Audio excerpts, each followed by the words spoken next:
नमस्कार, स्वागत छ यहाँहरूलाई नेपाल अनलाइन स्कुलको युट्युब च्यानलमा।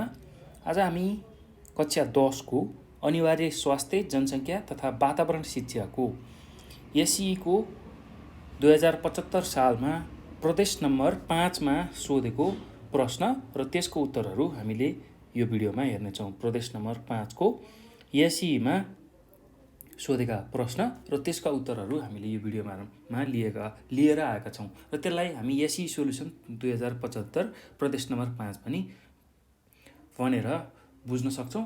र तपाईहरुले योभन्दा अघिको भिडियोहरुमा प्रदेश नम्बर 4 सम्मका सबै भिडियोहरू चाहिँ हेरिसक्नु भएको होला, बुझिसक्नु भएको होला। यदि हेर्नु भएको छैन भने तपाईहरुले युट्युबमा गएर नेपाल अनलाइन स्कुल स्वास्थ्य, जनसङ्ख्या तथा वातावरण शिक्षा एसई एक्जामिनेसन 2075 टाइप गरेर योभन्दा अघिका सबै सेटहरू हेर्न सक्नुहुन्छ है त।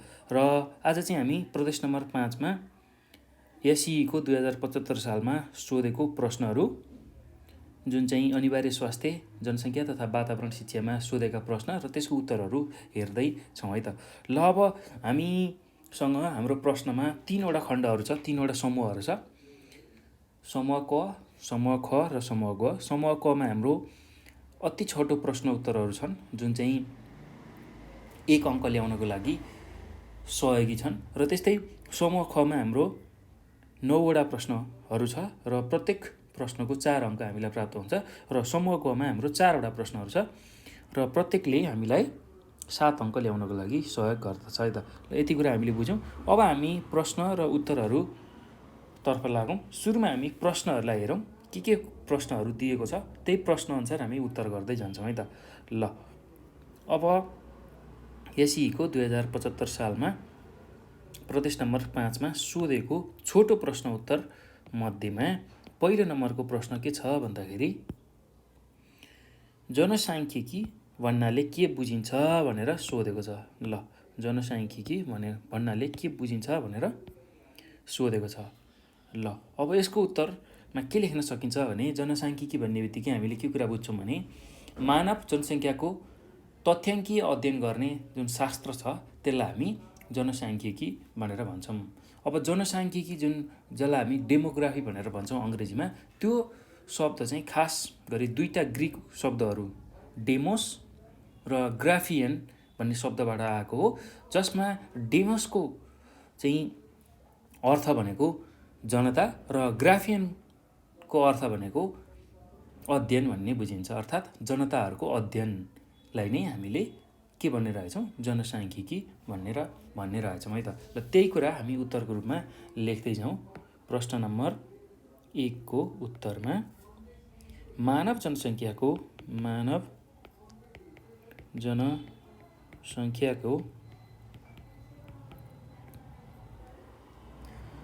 तथ्याङ्कीय अध्ययन गर्ने शास्त्रलाई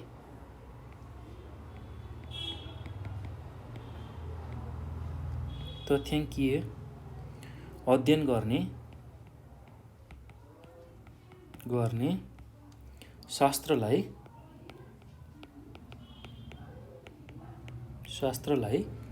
जनसाङ्ख्यिकीय भनिन्छ।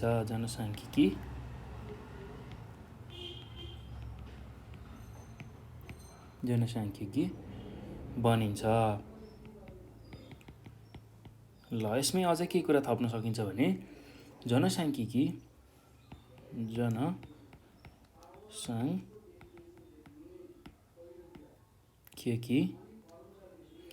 चाहिँ डेमोग्राफी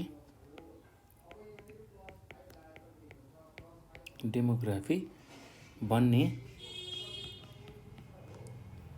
शब्द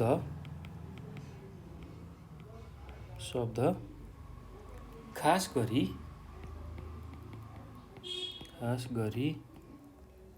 2 ग्रिक शब्दहरू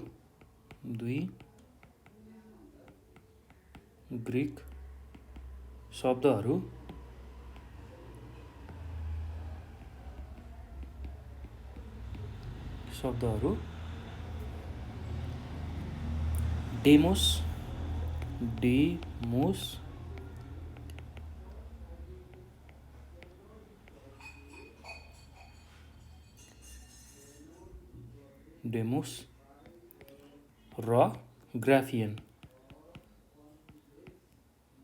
Graafian Graafian GRAPHIAN Graafian IEN Graafian भन्ने शब्दबाट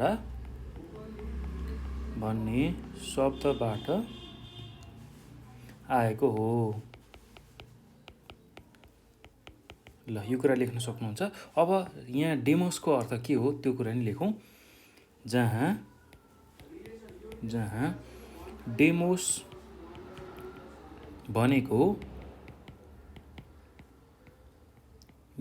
भनेको जनता र ग्राफियन भनेको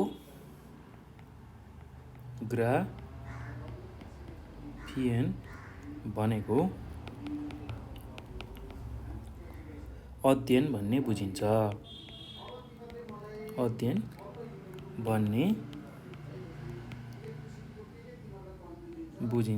ल यति कुरा तपाईहरुले लेख्न सक्नुहुन्छ त। अब प्रश्न नम्बर 2 मा जाउँ।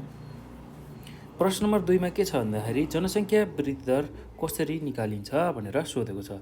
जनसङ्ख्या वृद्धि दर कसरी निकालिन्छ त्यही कुरा हामीले लेख्नुपर्ने छ है त। ल एकदम सजिलो छ, त्यस्तो गाह्रो केही पनि छैन। जनसङ्ख्या वृद्धि दर निकाल्ने हामीसँग एउटा सूत्र छ, त्यही सूत्रको प्रयोग गरेर हामीले जनसङ्ख्या वृद्धि दर निकाल्न सक्छौँ है त। अब जनसङ्ख्या वृद्धि दर निकाल्न हामीलाई के कुराहरू थाहा हुनुपर्छ भन्दा कोरा जन्म दर, त्यस्तै कोरा मृत्यु दर र खुद बसाइसराई दर थाहा हुनुपर्छ। र त्यसको सूत्रमा के हुन्छ भन्दाखेरि कोरा जन्म दरमा कोरा मृत्यु दर घटाउने र त्यसमा खुद बसाइसराई दर जोड्ने अथवा घटाउने, त्यो चाहिँ अवस्था हेरेर हुन्छ। र त्यसलाई 1000 ले गुणन गरेर 1000 ले भाग गरेर 100 ले गुणन गर्नुपर्छ है। 1000 ले भाग गर्ने र 100 ले गुणन गर्ने, त्यो गरियो भने चाहिँ हामीले जनसङ्ख्या वृद्धि दर निकाल्न सक्छौँ। र 100 ले गुणन गर्दाखेरि 100 चाहिँ प्रतिशतमा हुन्छ, त्यो प्रतिशतमै गुणन गर्नुपर्छ। र कसरी हुन्छ त्यही कुरा हामी लेखेर हेरौँ त। ल प्रश्न नम्बर 2 को उत्तरमा हामीले के लेख्न सक्छौँ भने जनसङ्ख्या वृद्धि दर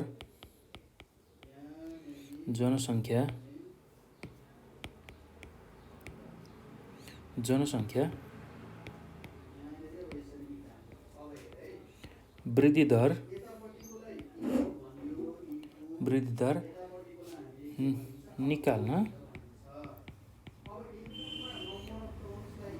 निम्न सूत्र प्रयोग गरिन्छ। ल अब के सूत्र प्रयोग हुन्छ भन्दाखेरि जनसङ्ख्या वृद्धि दर भन्ने बित्तिकै जनसङ्ख्या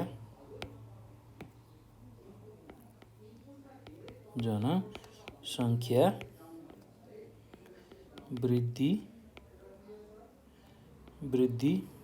दर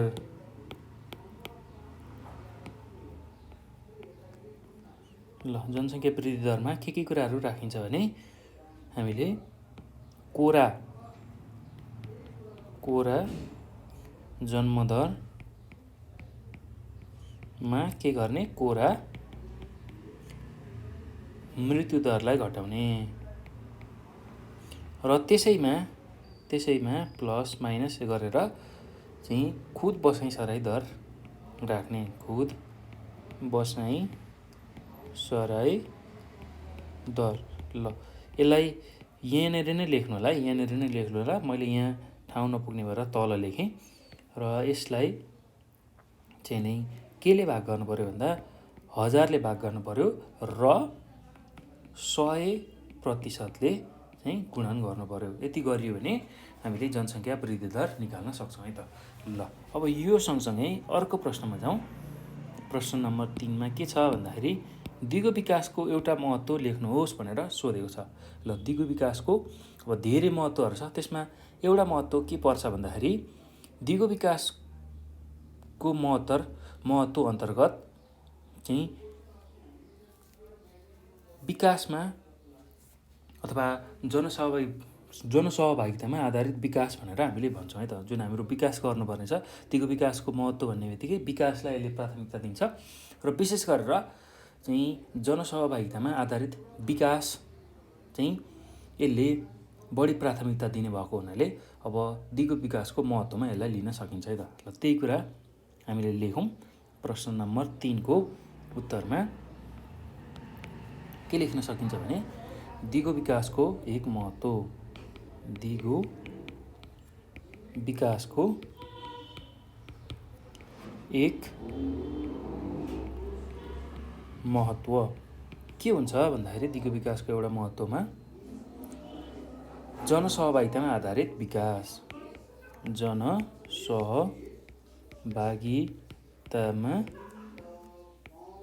आधारित विकास। ल यति कुरा लेख्न सक्नुहुन्छ है त। अब यस्तै गरी प्रश्न नम्बर 4 मा जाउँ। प्रश्न नम्बर 4 मा के भनिएको छ भन्दा तिलिचो ताल कुन भौगोलिक प्रदेशमा पर्छ भनेर सोधेको छ। ल तिलिचो ताल नेपालको हिमाली प्रदेशमा पर्दछ भनेर हामीले यसको उत्तर लेख्न सक्छौँ है त। ल एकदम सहज छ, त्यस्तो गाह्रो केही पनि छैन। प्रश्न नम्बर 4 को उत्तरमा के लेख्न सकिन्छ भने तिलिचो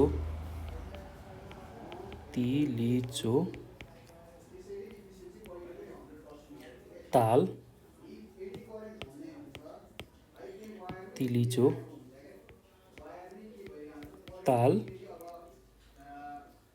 नेपालको हिमाली प्रदेशमा पर्दछ। हिमाली प्रदेशमा पर्दछ। त्यस्तै अब प्रश्न नम्बर 5 मा जाउँ। प्रश्न नम्बर 5 मा के सोधेको छ भन्दाखेरि गुणस्तरीय जीवन पाउन कति वर्षको जन्मान्तरलाई राम्रो मानिन्छ भनेर सोधेको छ। गुणस्तरीय जीवन पाउन चाहिँ विशेष गरेर 4 देखि 5 वर्षको जन्मान्तरलाई चाहिँ हामीले सबैभन्दा राम्रो मान्छौँ है त। ल त्यही कुरालाई लेखौँ। गुणस्तरीय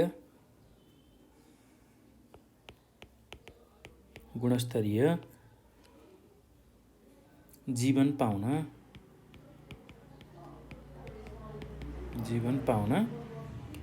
4 देखि 5 वर्षको जन्मान्तरलाई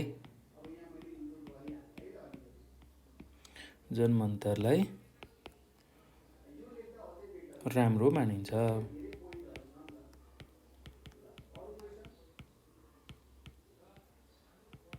ल त्यस्तै अब प्रश्न नम्बर 6 मा जाउँ। प्रश्न नम्बर 6 मा के प्रश्न छ भन्दाखेरि 5 औँले कुन रोगको उपचारमा प्रयोग गरिन्छ भनेर सोधेको छ। 5 औँले चाहिँ विशेष गरेर शक्तिवर्धक औषधिका रूपमा प्रयोग गरिन्छ। हामीलाई शक्ति दिने खालको औषधिको रूपमा त्यसलाई लिइन्छ र त्यसकै प्रयोगको लागि हामीले 5 औँले चाहिँ प्रयोगमा ल्याउँछौँ है त। ल त्यही कुरा लेखौँ। प्रश्न नम्बर 6 को उत्तरमा 5 औँले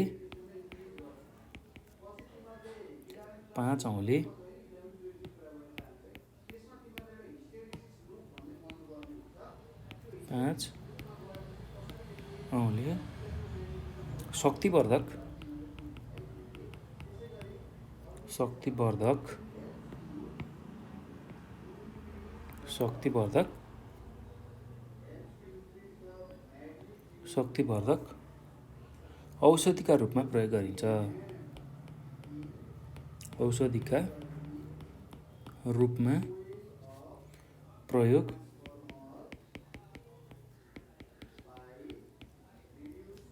गरिन्छ। ल यही कुरा तपाईहरुले लेख्न सक्नुहुन्छ है त। अब अर्को प्रश्नमा जाउँ। अर्को प्रश्न के छ भन्दाखेरि प्रश्न नम्बर 7 मा लामखुट्टेको टोकाइबाट सर्ने कुनै एक रोगको नाम उल्लेख गर्नुहोस् भनेर सोधेको छ। ल लामखुट्टेको टोकाइबाट सर्ने कुनै एउटा रोगको नाम, अब यसमा मलेरिया पनि लेख्न सक्नुहुन्छ, डेङ्गु पनि लेख्न सक्नुहुन्छ। ल त्यही कुरा हामीले लेख्न सक्छौँ है त। र तपाईँहरूले जुन लेख्दा पनि हुन्छ कुनै एउटा चाहिँ लेख्नु पऱ्यो है त। अब अहिले चाहिँ मैले यहाँ मलेरिया भनेर लेख्छु। ल त्यही कुरालाई लेखौँ। लामखुट्टेको टोकाइबाट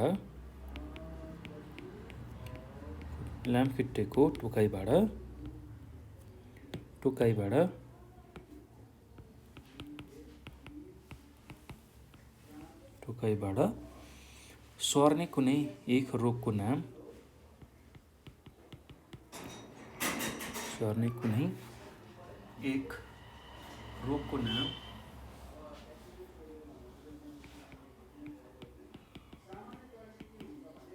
नाम मलेरिया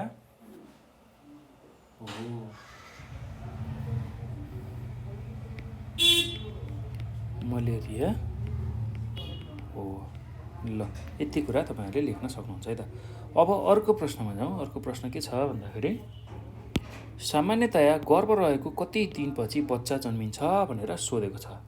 ल अब हामीलाई यो थाहा भएकै हुनसक्छ। सामान्यतया गर्भ रहेको 280 दिनपछि मात्रै बच्चा जन्मिन्छ भनेर हामीले लेख्न सक्छौँ है त।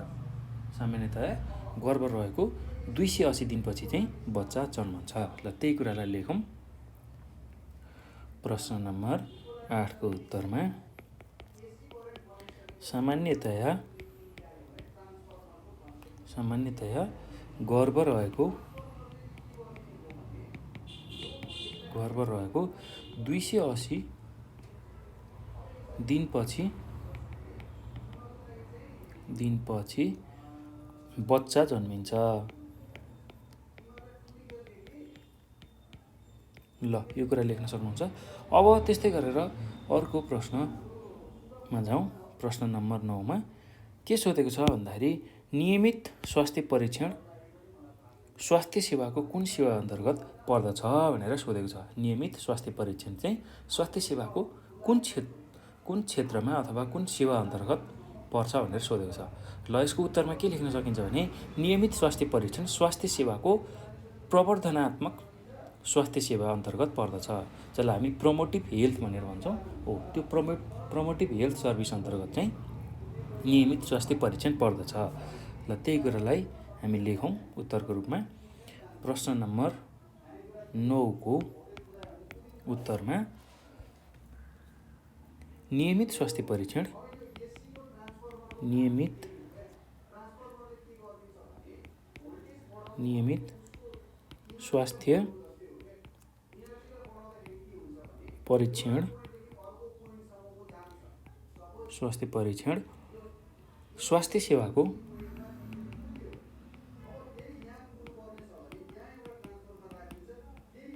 स्वास्थ्य सेवाको प्रवर्धनात्मक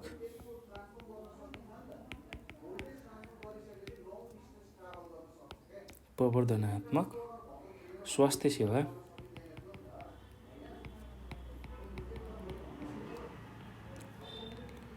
जसलाई हामी प्रोमोटिभ हेल्थ भनेर भन्छौँ।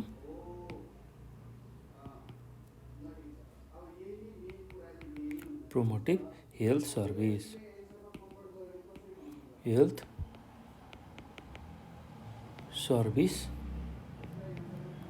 अन्तर्गत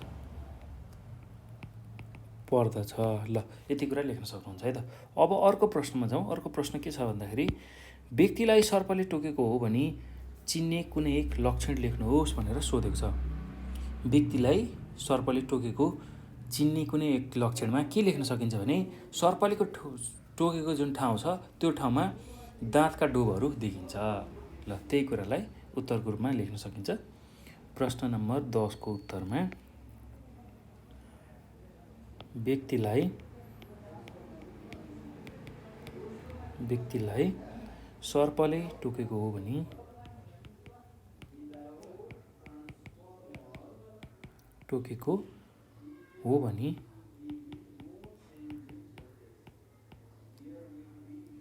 चिन्ने एक लक्षण त्यसमा के छ भन्दाखेरि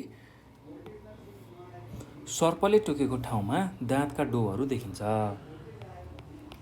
सर्पले टोकेको ठाउँमा दाँतका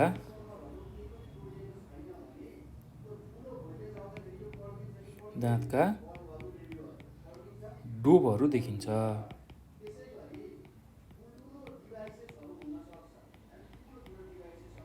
ल अब प्रश्न नम्बर 11 मा जाउँ। प्रश्न नम्बर 11 मा के छ भन्दाखेरि प्राथमिक उपचारलाई किन अस्थायी उपचार भनिएको हो भनेर सोधेको छ।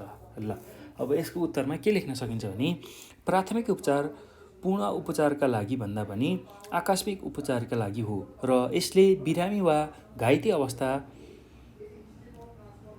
रहेको जो दुर्घटना परेको व्यक्ति हुन्छ त्यस्तो अवस्था रहेको घाइतेलाई थप उसको अवस्था बिग्रिनबाट बचाउनको लागि दिइने उपचार मात्रै हो। त्यसैले प्राथमिक उपचारलाई अस्थायी उपचार भनिएको हो भनेर हामीले लेख्न सक्छौँ है त। ल त्यही कुरालाई हामी लेख्दै जाउँ।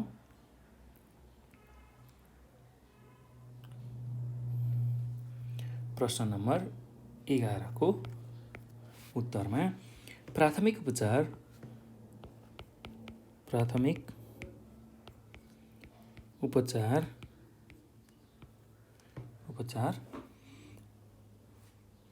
पूर्ण उपचारका लागि भन्दा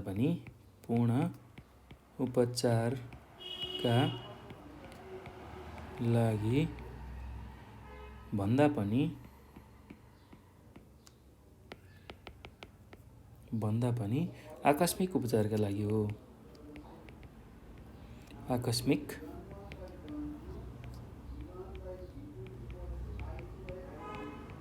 आकस्मिक उपचारका लागि हो र यसले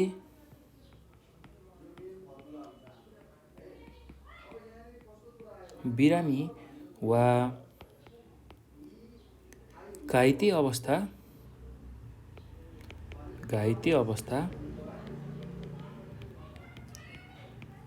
थप बिग्रिनबाट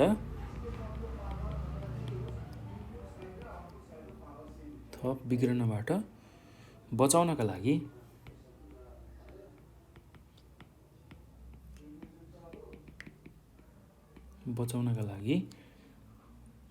दिइने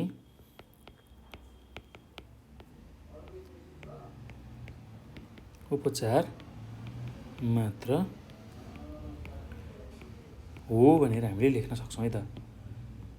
ल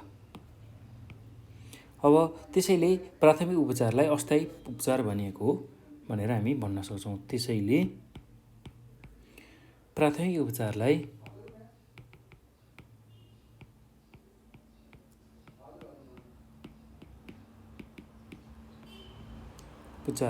अस्थायी उपचार भनिएको हो।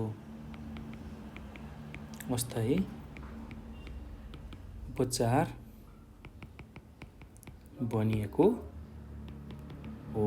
ल यति कुरा चाहिँ तपाईहरुले लेख्न सक्नुहुन्छ है त। अब यो सँगसँगै हामीले समूह क अन्तर्गतको सबै प्रश्नहरू र त्यसको उत्तरहरू हेरिसक्यौँ। अब हामी समूह ख तिर जाउँ। समूह ख अन्तर्गत के कुराहरू पर्छ भने समूह खमा छोटो प्रश्न उत्तरहरू आउँछ। छोटो प्रश्न उत्तरहरू र त्यसमा पहिलो प्रश्न र त्यसको उत्तर के छ भन्दाखेरि अब पहिलो प्रश्नको उत्तरमा स्वास्थ्य, जनसङ्ख्या र वातावरण शिक्षाका कुनै 4 पक्षहरूको सूची बनाई कुनै एकको छोटकरीमा व्याख्या गर्नुहोस् भनेर सोधेको छ। स्वास्थ्य, जनसङ्ख्या र वातावरण शिक्षाको कुनै 4 वटा पक्षहरूको सूची बनाएर कुनै एउटाको हामीले छोटकरीमा व्याख्या गर्नुपर्ने छ। ल अब स्वास्थ्य, जनसङ्ख्या र वातावरण शिक्षाको 4 वटा पक्षहरूलाई हामी सुरुमा लेखौँ है त। अनि त्यसको एउटा व्याख्या गरौँला त्यो मध्येको एउटा। अब समूह ख अन्तर्गतको उत्तरहरूमा हामी प्रवेश गर्दैछौँ। समूह ख। ल अब त्यसमा पनि अब 12 नम्बरको उत्तरमा के लेख्न सकिन्छ भने स्वास्थ्य, जनसङ्ख्या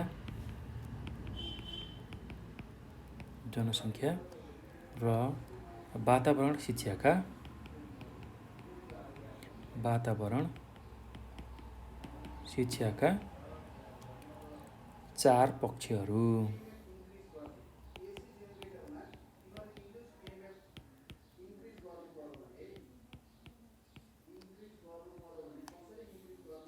ल पहिलो पक्ष के छ भन्दाखेरि भौतिक पक्ष।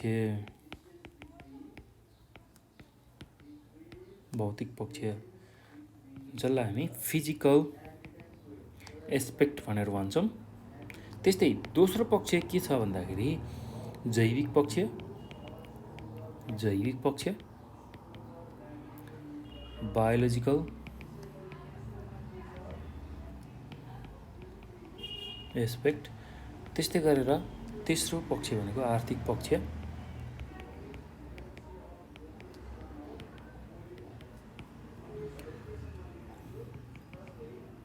इकोनोमिक एस्पेक्ट भनेर भन्छौँ यसलाई अङ्ग्रेजीमा। त्यस्तै अर्को चौथोमा सामाजिक तथा सांस्कृतिक पक्ष। सामाजिक तथा सांस्कृतिक पक्ष।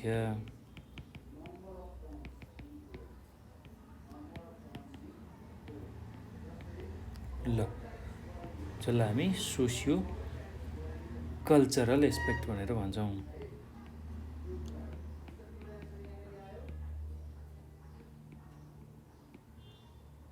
सोसियो कल्चरल एस्पेक्ट भनेर भन्छौँ है त। ल अब यो मध्येमा हामीले कुनै एउटाको व्याख्या गर्नु परेछ र अहिले म तपाईँहरूलाई फिजिकल एस्पेक्टको व्याख्या गरेर सुनाउँछु है त। यसको म लेखाउन व्याख्या कसरी गर्ने, यो भौतिक पक्ष अन्तर्गत के पर्छन्, स्वास्थ्य, जनसङ्ख्या र वातावरण शिक्षाको, त्यो कुरालाई म व्याख्या गर्छु। यसलाई ध्यानपूर्वक सुन्नु होला र त्यही सुनेकै आधारमा तपाईँहरूले यसको उत्तर लेख्न सक्नुहुन्छ है त। एकदम सहज छ, त्यस्तो गाह्रो केही पनि छैन।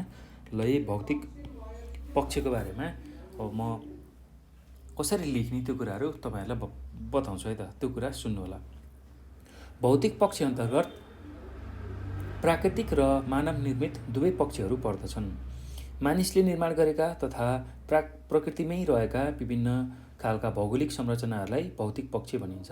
ल भौतिक पक्ष भन्ने बित्तिकै के बुझ्नु पर्यो भने भौतिक पक्ष अन्तर्गत जुन प्राकृतिक र मानव निर्मित दुवै पक्षहरू पर्ने रहेछन् र मानिसले निर्माण गरेका तथा प्रकृतिमै रहेका विभिन्न खालका भौगोलिक संरचनाहरू चाहिँ भौतिक पक्ष अन्तर्गत पर्ने रहेछन्। ल जस्तै प्राकृतिक भौतिक पक्षहरू भनेको हिमाल, पहाड, वन जङ्गल, त्यस्तै घाँसे मैदान, उर्वरा भूमि आदि। र मानिसले निर्माण गरेको भौतिक पक्ष भनेको बाटोघाटो, पुल, घर आदि हो। त्यो कुरा हामीले लेख्नु पर्यो है त। त्यस्तै मानिसले आफूलाई आवश्यक पर्ने खाद्यान्न तथा कच्चा पदार्थका उत्पादन र अन्य उपभोग्य वस्तुहरूको उत्पादनका लागि उद्योग, कल कारखाना, यातायात आदिको विकास गरेको हुन्छ। यी सबै भौतिक पक्ष अन्तर्गत पर्दछन् भनेर हामीले लेख्न सक्छौँ है त। अथवा यी सबै भौतिक पक्ष हुन् भनेर हामीले लेख्न सक्छौँ।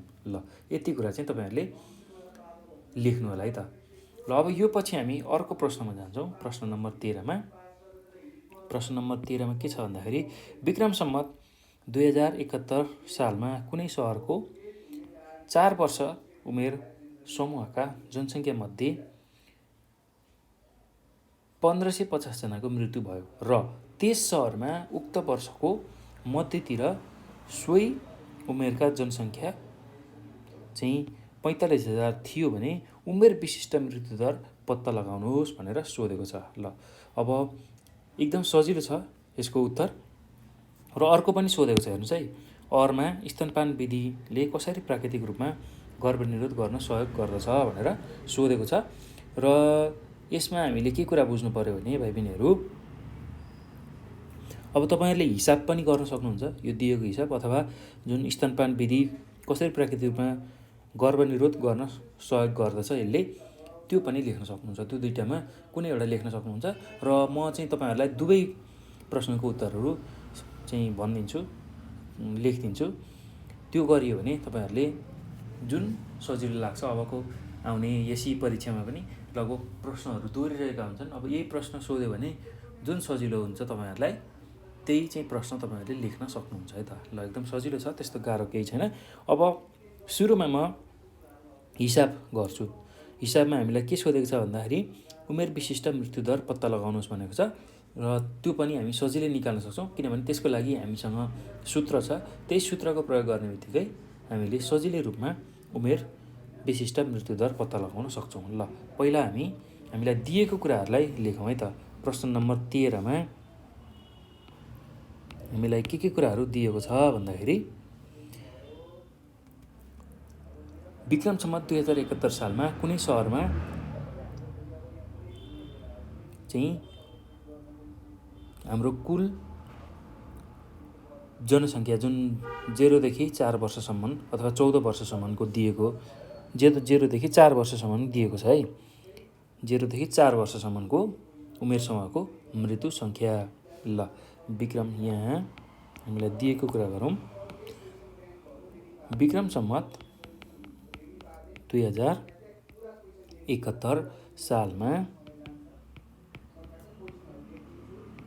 कुनै सहरमा 0 देखि 4 वर्ष उमेर समूहका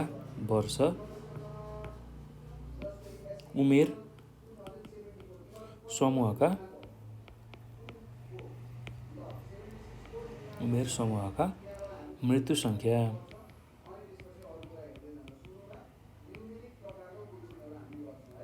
कति छ? 1550 दिएको छ है त प्रश्नले। त्यस्तै अब कुनै सहरमा उक्त वर्षको मध्यतिरको सोही उमेरको कुल जनसङ्ख्या भनेको 45,000 दिएको छ। त्यही कुरालाई लेखौँ। कुनै सहरमा उक्त वर्षको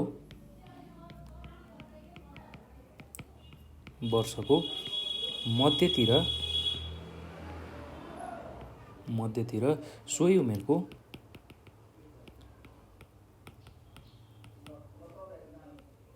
उमेरको कुल जनसङ्ख्या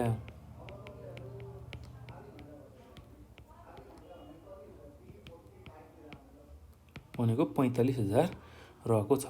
ल अब यसमा उमेर विशिष्ट मृत्युदर हामीले निकाल्नु पर्नेछ। उमेर विशिष्ट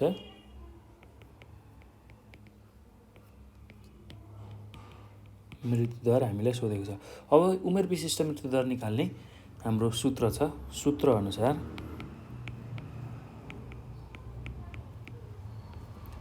अनुसार उमेर विशिष्ट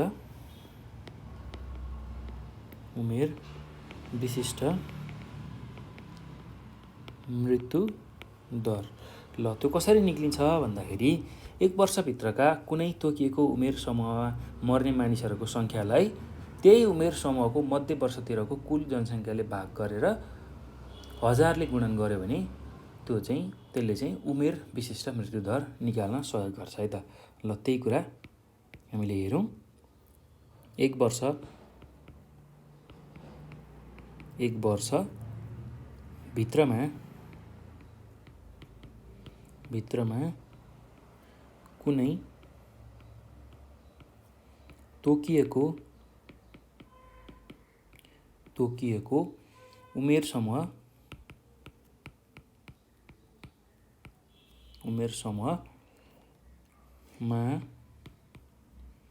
मर्ने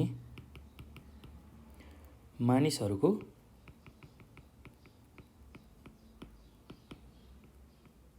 सङ्ख्या। यसलाई केले भाग गर्नु पर्यो भन्दाखेरि त्यही उमेर समूहको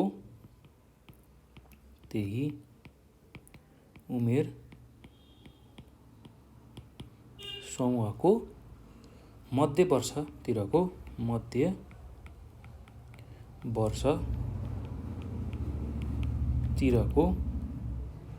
कुल जनसङ्ख्या।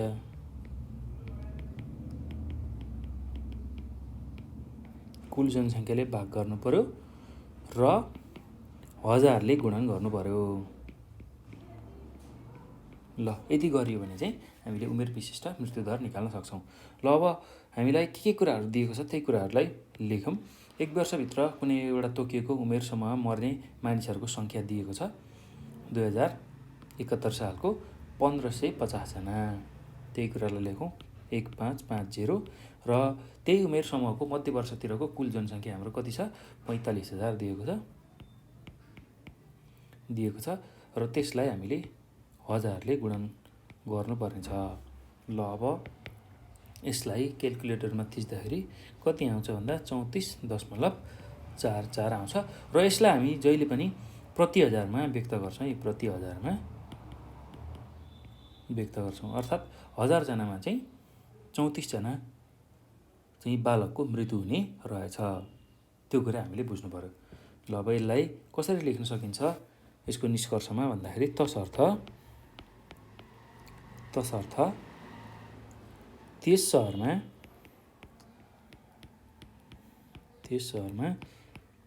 4 वर्ष उमेर समूहका अथवा समूहमा चाहिँ प्रति हजार जनसङ्ख्यामा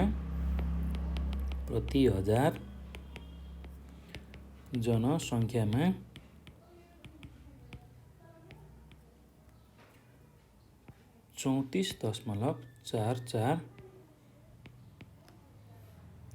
जना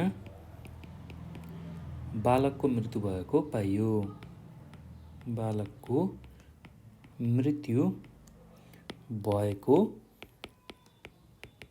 पाइयो।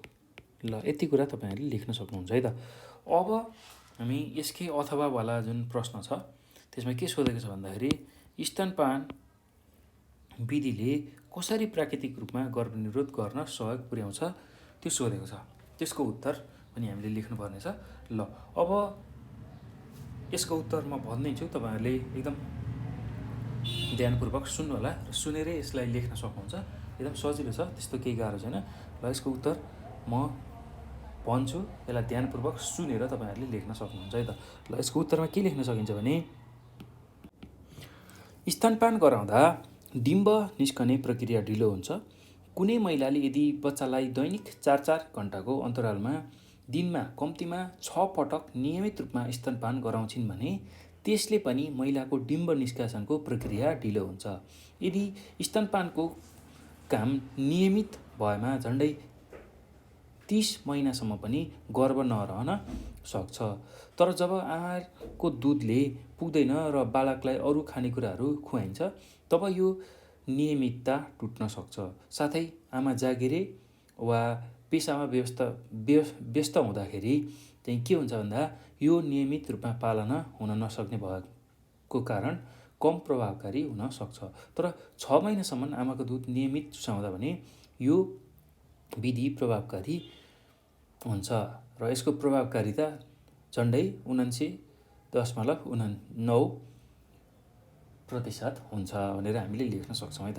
र स्तनपान गराउँदाखेरि हामीले के सम्झनु पर्यो भन्दाखेरि डिम्ब निष्कासन ढिला हुने रहेछ र स्तनपान पनि सही तरिकाले गरियो भने जस्तै कि 4-4 घण्टाको अन्तरालमा दिनमा कम्तीमा 6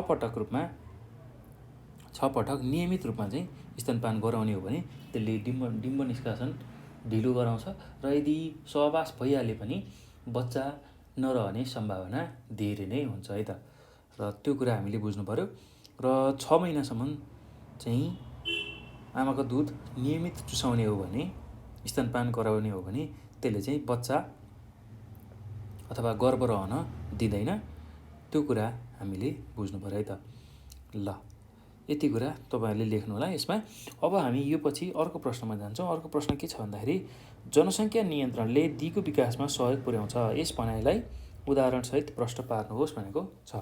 जनसङ्ख्या नियन्त्रणले चाहिँ कसरी दिगो विकासमा सहयोग पुर्याउँछ त, त्यही कुरालाई हामीले उदाहरणसहित लेख्नुपर्ने छ। ल अब यसको पनि उत्तर म भनिदिन्छु, तपाईहरुले यसको उत्तर सजिलै लेख्न सक्नुहुन्छ है। एकदम सजिलो छ, त्यस्तो केही गाह्रो छैन। यसलाई ध्यानपूर्वक सुन्नु होला। मैले यहाँ जे कुराहरू भन्छु त्यसलाई ध्यानपूर्वक सुन्नुभयो भने तपाईहरुले सजिलोसँग त्यसलाई आफ्नो भाषामा आफ्नो मौलिकता झल्काएर लेख्न सक्नुहुन्छ है त। ल यसको उत्तरमा के लेख्न सकिन्छ भने जनसङ्ख्या र दिगो विकासको प्रत्यक्ष सम्बन्ध हुन्छ।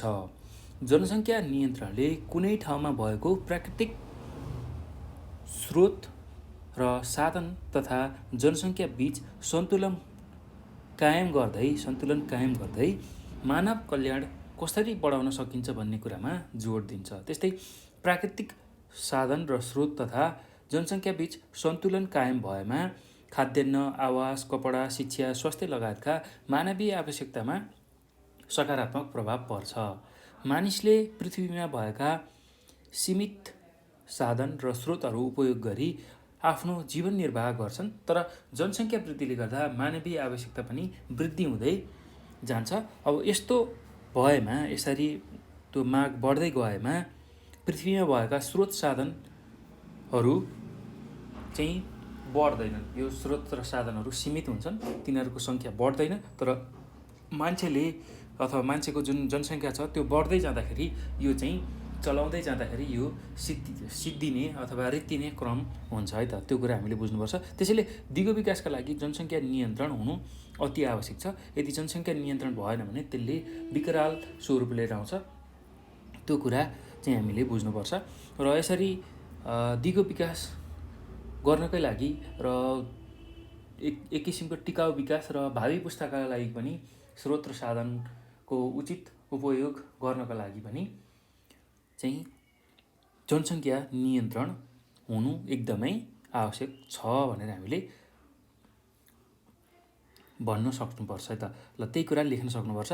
र अर्को कुरा भनेको अब जनसङ्ख्या वृद्धि जुन छ त्यसलाई रोकियो भने के हुन्छ भन्दाखेरि वातावरण र जनसङ्ख्या बीच चाहिँ सन्तुलन कायम राख्न सकिन्छ पनि यसमा हामीले थप्न सक्छौँ है त। ल यति कुरा चाहिँ तपाईँहरूले आफ्नो उत्तरमा लेख्न सक्नुहुन्छ है। एकदम सजिलो छ, त्यस्तो गाह्रो केही पनि छैन। सुनेकै आधारमा लेख्न सक्नुहुन्छ भन्ने हिसाबले मैले यसको उत्तरहरू व्याख्या गरिरहेको छु, भनिदिइरहेको छु, ताकि तपाईँहरूलाई भिडियो हेर्न र सुन्न पनि सजिलो होस्। र भिडियोको जुन एक किसिमको लेन्थ छ त्यो लामो नहोस् भनेर मैले तपाईँहरूलाई यस्ता खालका प्रश्नहरूको चाहिँ उत्तर भनिदिइरहेको छु। त्यसलाई ध्यानपूर्वक तपाईँहरूले सुन्नुहोला र त्यही सुनेकै आधारमा सजिलै तपाईँहरूले चाहिँ आफ्नो परीक्षामा लेख्न सक्नुहुन्छ है त। ल यति कुरा मैले यसमा गरेँ। अब हामी अर्को प्रश्नमा जाउँ। अर्को प्रश्न के छ भन्दाखेरि तराई र हिमाली प्रदेशको भौतिक पक्षबीच तुलना गर्नुहोस् भनेर सोधेको छ। तराई र हिमाली प्रदेशको भौतिक पक्षको हामीले तुलना गर्नुपर्ने छ। ल त्यही कुरा हामी उत्तरमा कसरी लेख्छौँ भने प्रश्न नम्बर 15 को उत्तरमा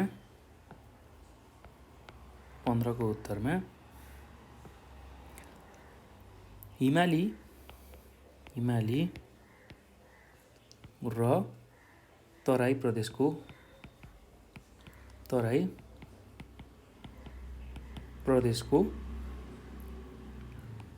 भौतिक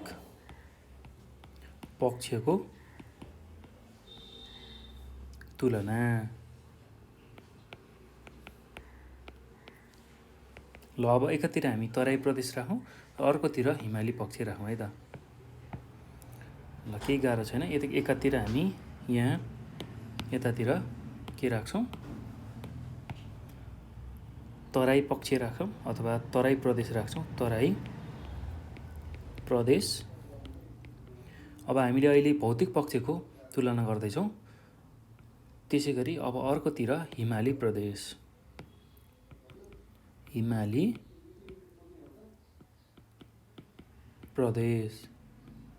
ल अब यसको चाहिँ हामीले के गर्नुपर्ने छ भन्दाखेरि भौतिक पक्षको तुलना गर्नुपर्ने छ। ल त्यही कुरा हामी लेख्दै जान्छौँ, भौतिक पक्ष अन्तर्गत के पर्छ भनेर। पहिलो बुँदामा के लेख्न सकिन्छ भने अब तराई प्रदेशलाई कसरी चाहिँ व्याख्या गर्न सकिन्छ भौतिक पक्षको आधारमा भन्दाखेरि समुद्र सतहको करिब 60 मिटरदेखि 610 मिटर उचाइसम्म चाहिँ तराई प्रदेश अवस्थित छ भनेर हामीले लेख्न सक्छौँ है त। समुद्र सतहको करिब 60 मिटरदेखि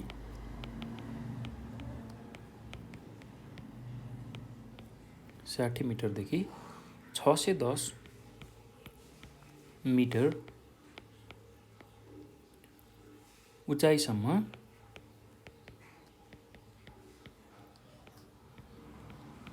अवस्थित छ भनेर हामीले लेख्न सक्छौँ है त। ल, तराई प्रदेश।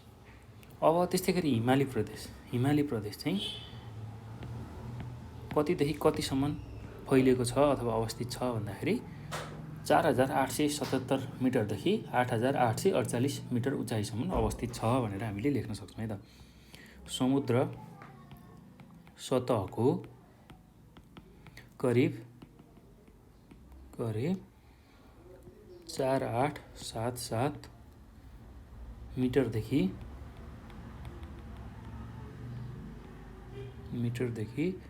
8848 मिटर उचाइसम्म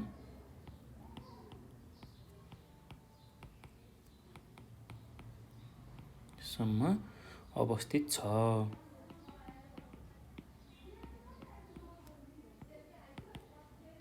भनेर हामीले लेख्न सक्छौँ। अब दोस्रो बुँदामा के लेख्न सकिन्छ भन्दाखेरि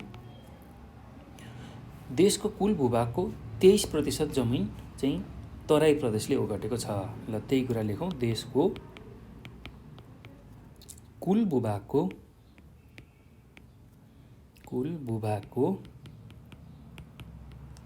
23%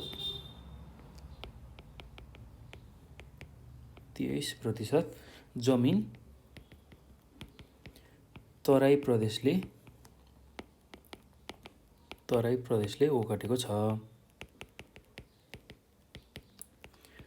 ल, त्यस्तै गरेर अब ख नम्बरमा चाहिँ हिमाली प्रदेशमा के लेख्न सकिन्छ भने देशको कुल भूभागको अथवा क्षेत्रफलको 35.2% भूभाग ओगटेको छ।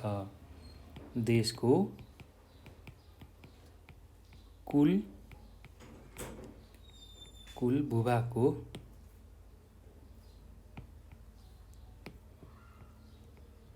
35.2 अथवा क्षेत्रफलको चाहिँ 35.2% जमिनलाई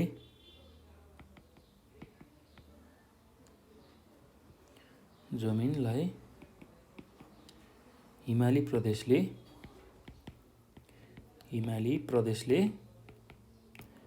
ओगटेको छ।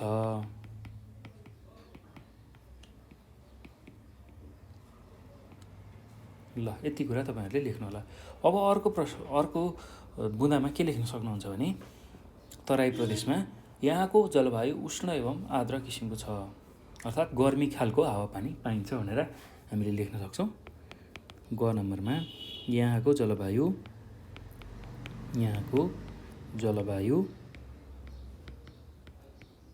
जलवायु उष्ण एवं आर्द्र किसिमको छ।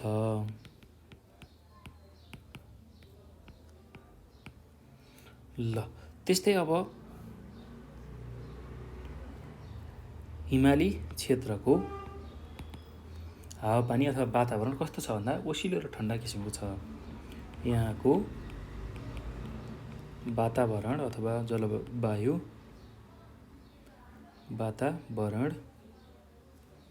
ओसिलो र ठन्डा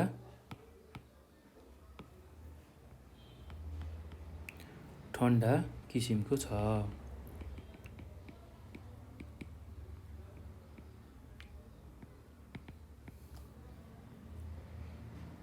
ल, अब अर्को बुँदामा के लेख्न सक्नुहुन्छ भने यहाँ धेरै समथर उर्वरा भूमि रहेको छ भनेर हामीले लेख्न सक्छौँ है त। यहाँ धेरै समथर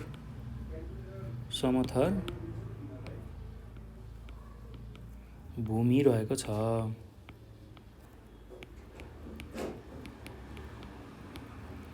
ल, त्यस्तै अब अर्को बुँदामा के लेख्न सक्नुहुन्छ भने यहाँ धेरै हिम श्रृङ्खलाहरू रहेका छन् भनेर हिमाली प्रदेशमा लेख्न सकिन्छ है त। यहाँ धेरै हिम श्रृङ्खलाहरू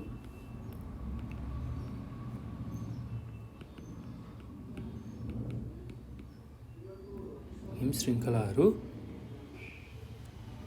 रहेका छन्।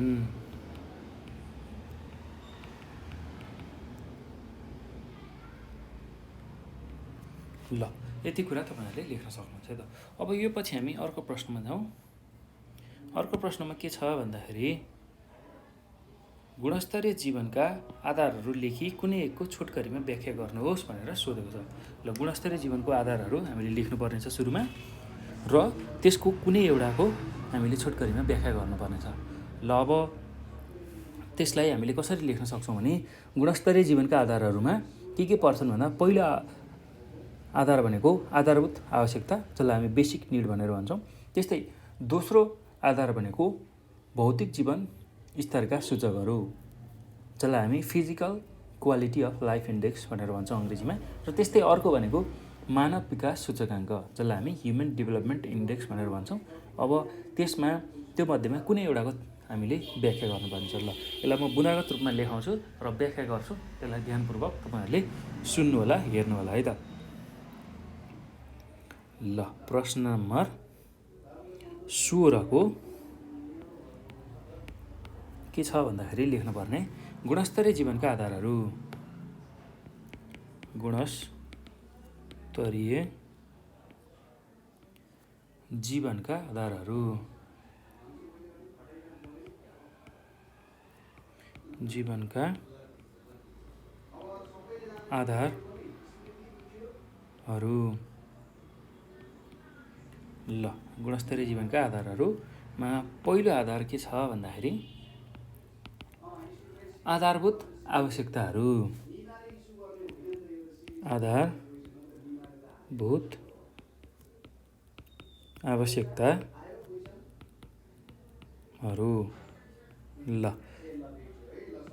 ल अब त्यस्तै दोस्रोमा हामी के लेख्न सक्छौँ भने दोस्रोमा भौतिक जीवन स्तरका सूचकहरू। भौतिक जीवन स्तरका सूचकहरू। ल त्यसै गरी अब तेस्रो बुँदामा के लेख्न सकिन्छ भन्दाखेरि मानव विकास सूचकाङ्क। मानव विकास सूचकाङ्क।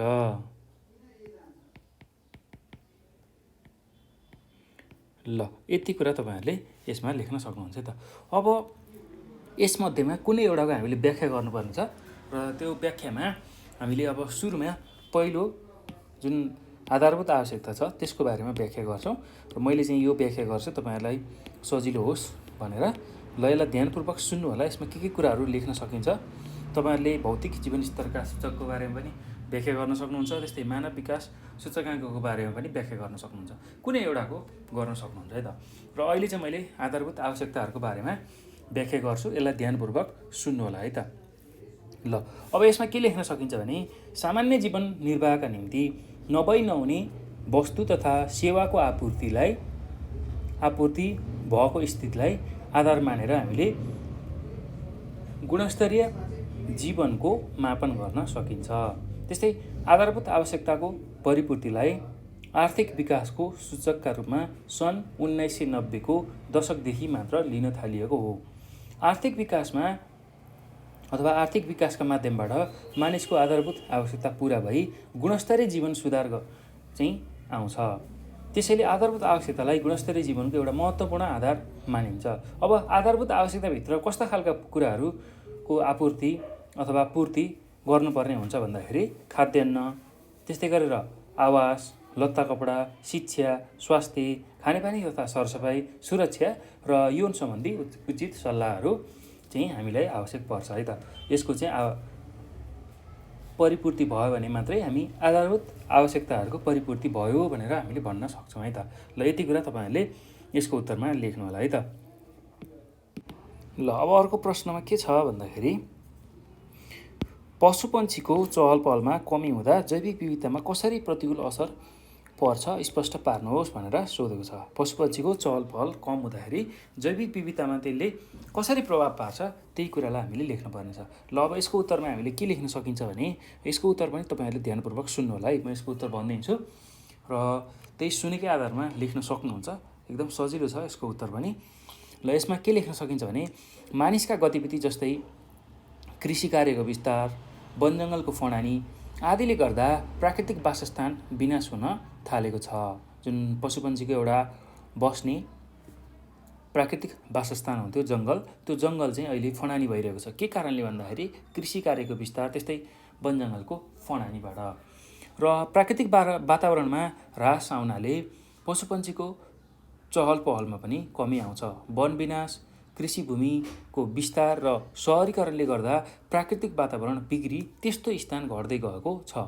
फलस्वरूप जीवहरूको वासस्थान, त्यस्तै गरेर खाद्य चक्र, हावापानी, प्रजनन पद्धति, त्यस्तै जीवन निर्वाहका लागि चाहिँ बस्ने क्षेत्र वा स्थान सीमित हुन गए जीवन प्रक्रियामा बाधा पर्न गएको छ। जहाँ प्रशस्त जीवजन्तुहरू विचरण गर्ने, डुल्ने, घुम्ने, खानेकुराहरू खोज्ने ठाउँ हुन्छ, त्यहीँ नै जीवजन्तुको बास हुन्छ। यदि उक्त स्थान साँघुरो सानो भएमा चाहिँ बलिया जीवजन्तुहरू मात्रै त्यहाँ बाँच्छन् र जैविक विविधतामा त्यसले प्रतिकूल असर पार्दछ। त्यसैले जीवजन्तुको संरक्षणका लागि मानिसले प्राकृतिक वातावरणलाई बिगार्नु हुँदैन भनेर हामीले लेख्न सक्छौँ है त। ल यति कुरा तपाईँहरूले यसको उत्तरको रूपमा लेख्न सक्नुहुन्छ र यसमा अझै कुराहरू तपाईँहरूले थप्न सक्नुहुन्छ। ल मुख्य यति कुरा चाहिँ नछुटाइकन तपाईँहरूले लेख्नुभयो भने एकदम राम्रो उत्तर मानिन्छ है त। अब अर्को प्रश्न छ यसमै, अथवा ठुलो धनेश संरक्षण गर्न आवश्यक पर्ने छोटो योजना बनाउनुहोस् भनेर सोधेको छ। ल 17 नम्बरको प्रश्न चाहिँ अरमा आउने खालको छ, अथवामा, र ठुलो धनेशको चाहिँ संरक्षण गर्न कस्तो खालको योजना बनाउन सकिन्छ त्यसलाई लेख्नुहोस् भनेको छ। ल अब यसको उत्तर पनि म भनिदिन्छु, त्यसलाई ध्यानपूर्वक तपाईँहरूले सुन्नु होला है। ल अब ठुलो धनेश, जसलाई हामी राजधनेश पनि भन्छौँ, त्यो चाहिँ तराई र भित्री मधेसको बाक्लो वन जङ्गलमा पाइन्छ।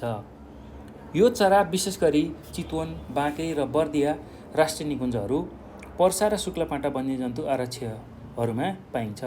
त्यस्तै जङ्गली फलफुल, साना वन्यजन्तु, चरा, छेपारा, सर्प, किरा यसका मुख्य आहार हुन् भनेर हामीले अब यसको सुरुमा परिचय दिन सक्छौँ है त।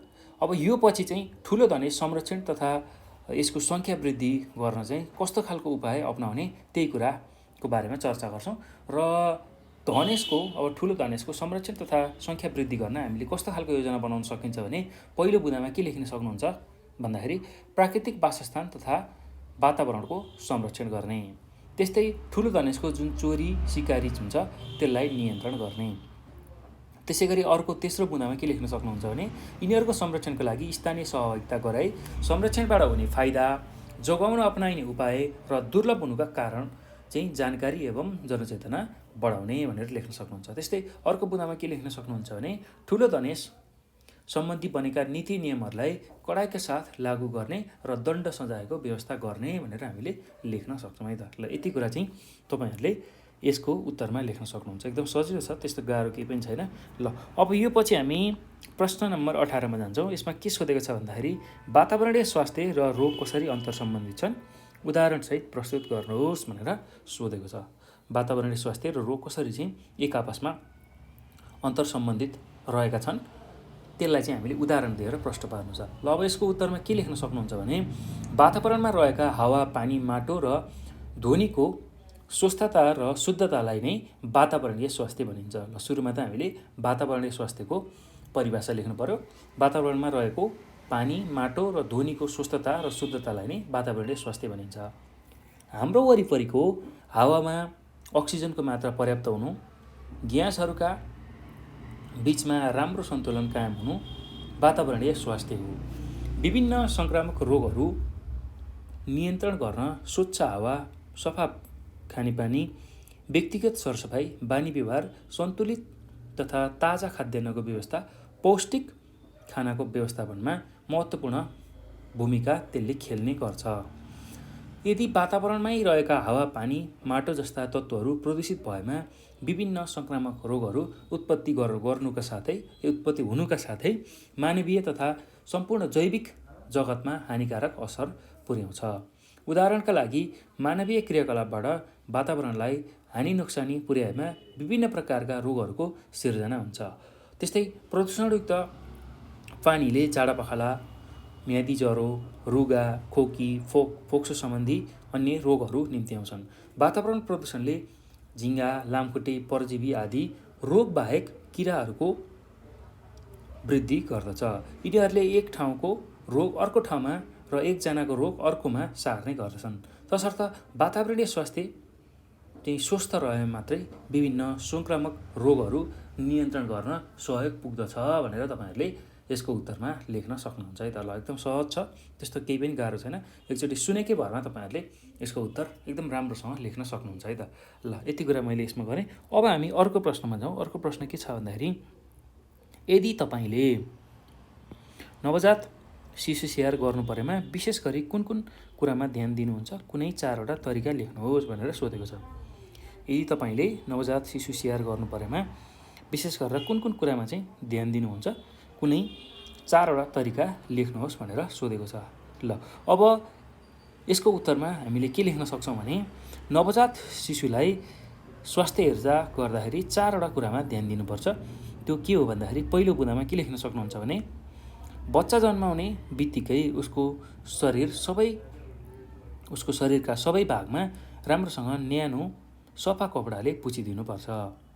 त्यस्तै दोस्रो बुँदामा के लेख्न सक्नुहुन्छ भने, शिशु जन्मनासाथ नाक मुख राम्ररी सफा गरिदिनुपर्छ। त्यसपछि बच्चालाई थोरै टाउको तल पर्ने गरी सुताउनु पर्छ। त्यस्तै अर्को बुँदामा के लेख्न सक्नुहुन्छ भने, शिशु जन्मिने बित्तिकै बच्चालाई आमाको स्तनमा राख्नुपर्छ अथवा दुध चुसाउनको लागि राख्नुपर्छ। बच्चाले स्तन चुस्दा साल निस्कन र रगत बगेको रोक्न मद्दत मिल्दछ अथवा त्यसले त्यो सहयोग गर्दछ। बच्चाले स्तन चुस्दाखेरि साल निस्कन र रगत बगेको रोक्न मद्दत गर्दछ।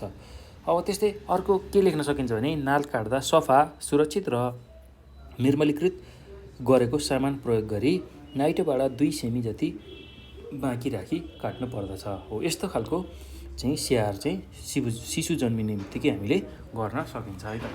त्यो कुरा तपाईँहरूले बुझ्नु होला। एकदम सजिलो छ, त्यस्तो गाह्रो केही पनि छैन। यसलाई चाहिँ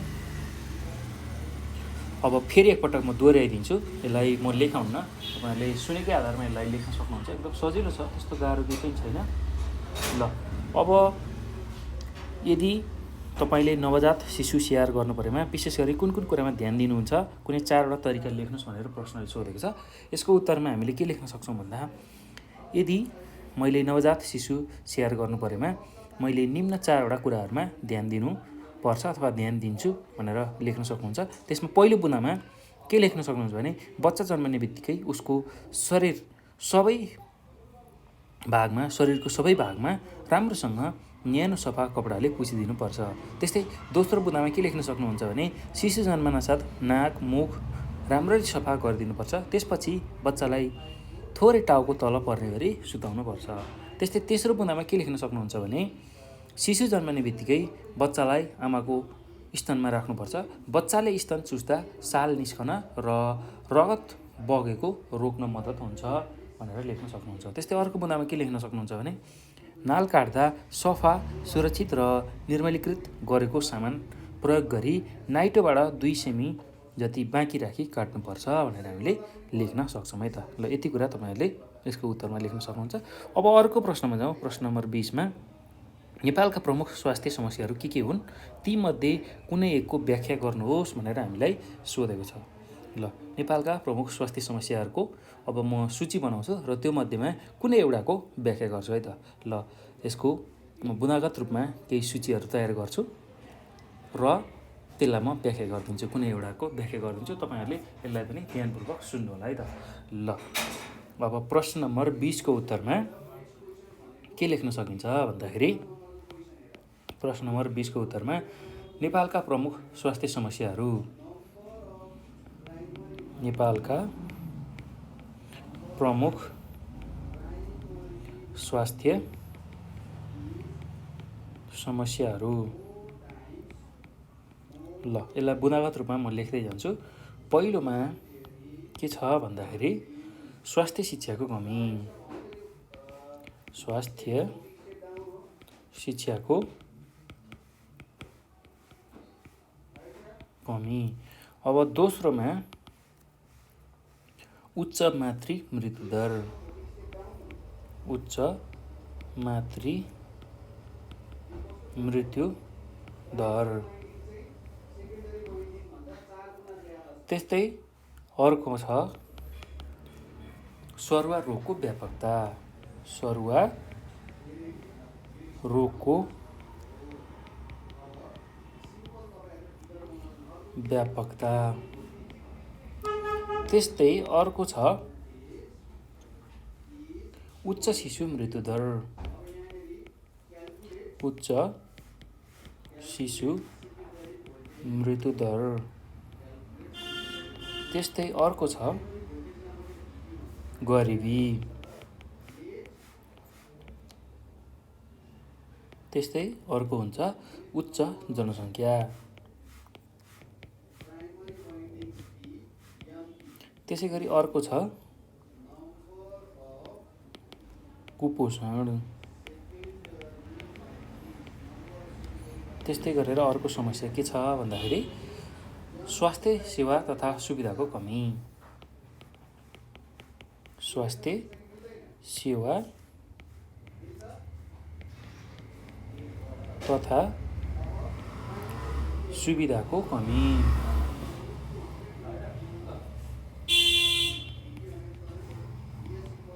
सुविधाको कमी। ल यति कुरा तपाईँहरूले लेख्न सक्नुहुन्छ है त। अब यसमा कुनै एउटाको व्याख्या गर्नुहोस् भनेर भनेको छ र अहिले चाहिँ म तपाईँहरूलाई स्वास्थ्य शिक्षाको कमीको बारेमा चर्चा गर्छु, व्याख्या गर्छु। तपाईँहरूले जुनसुकै पनि बुदाको व्याख्या गर्न सक्नुहुन्छ है त।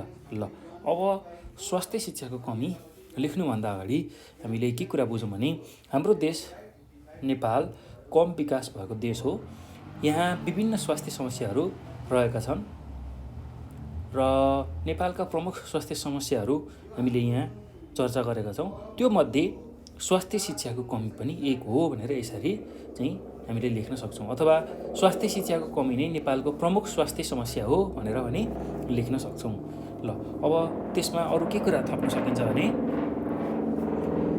स्वास्थ्य शिक्षाको प्रचार प्रसार राम्ररी र प्रभावकारी हुन नसकेर अशिक्षित जनसमुदायमा अन्धविश्वास र कुरीति बढ्नाले स्वास्थ्य समस्या जटिल बनिरहेको छ।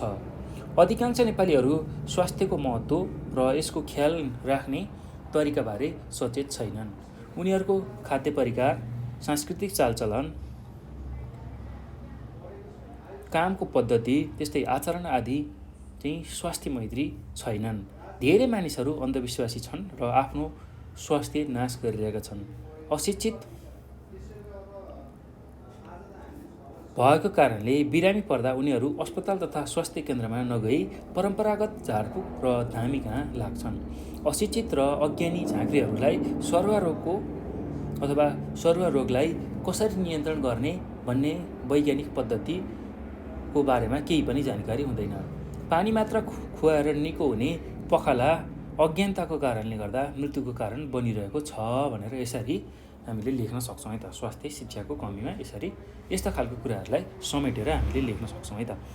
ल अब यो पछि अर्को प्रश्न यसमै के छ भन्दाखेरि अथवा हामीले 20 नम्बरको प्रश्नमा कि त नेपालका प्रमुख स्वास्थ्य समस्याहरू के हुन् भनेर लेख्नु पर्यो, अथवा धुमपानको लत लाग्नुको कारणहरू के हुन सक्छन् त्यसलाई छोटकरीमा लेख्नुहोस् भनेर सोधेको छ। अथवा यो पनि तपाईँहरूले लेख्न सक्नुहुन्छ है त। धुमपानको लत लाग्नुको कारणहरू। ल अब के हुन्छ त्यो कारणहरू त्यसलाई हामी लेख्दै जान्छौँ है त।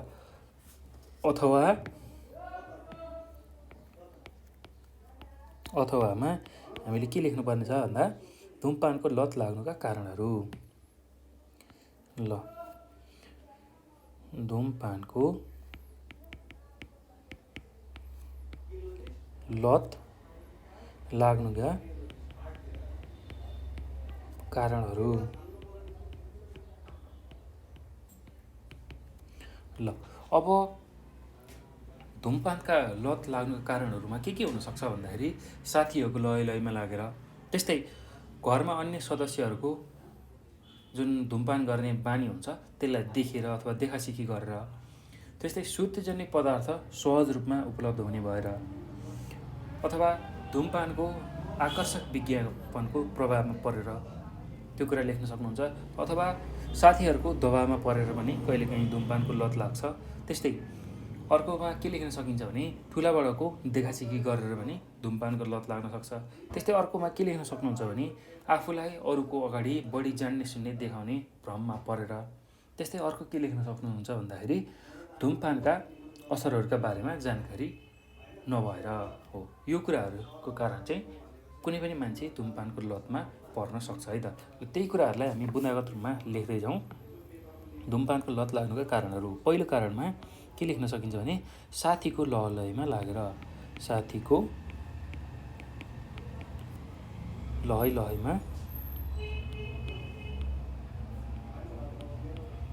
लहैलहैमा लागेर। त्यस्तै दोस्रोमा घरमा अन्य सदस्यहरूले धुमपान गर्ने भएर, घरमा अन्य सदस्यहरूले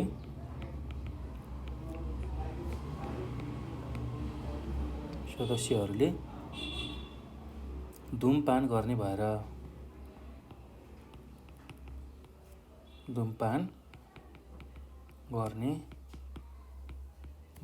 त्यस्तै अर्को बुँदामा के लेख्न सक्नुहुन्छ भने सुर्तीजन्य पदार्थ सहज उपलब्ध हुने भएर, सुर्तीजन्य पदार्थ सहज उपलब्ध हुने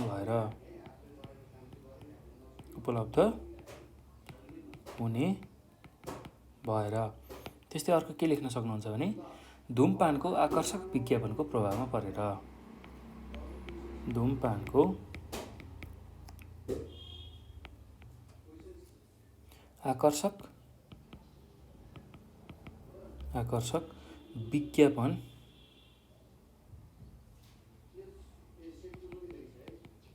विज्ञापनको प्रभावमा परेर।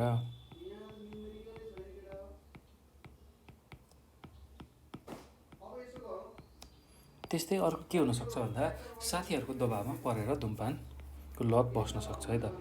साथीहरूको दबावमा परेर।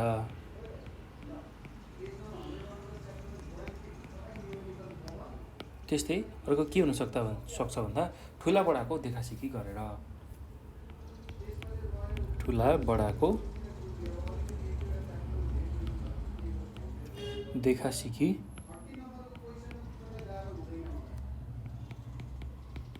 गरेर। त्यस्तै अर्को के हुनसक्छ भन्दाखेरि आफूलाई अरूको अगाडि बढी जान्ने सुन्ने देखाउने भ्रममा परेर, आफूलाई अरूको अगाडि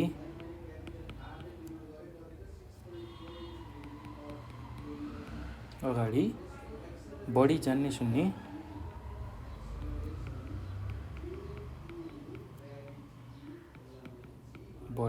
सुन्ने देखाउने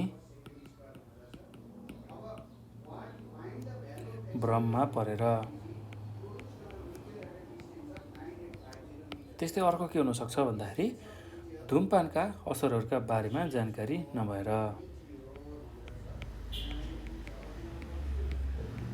धुमपानका असरहरूका बारेमा जानकारी नभएर।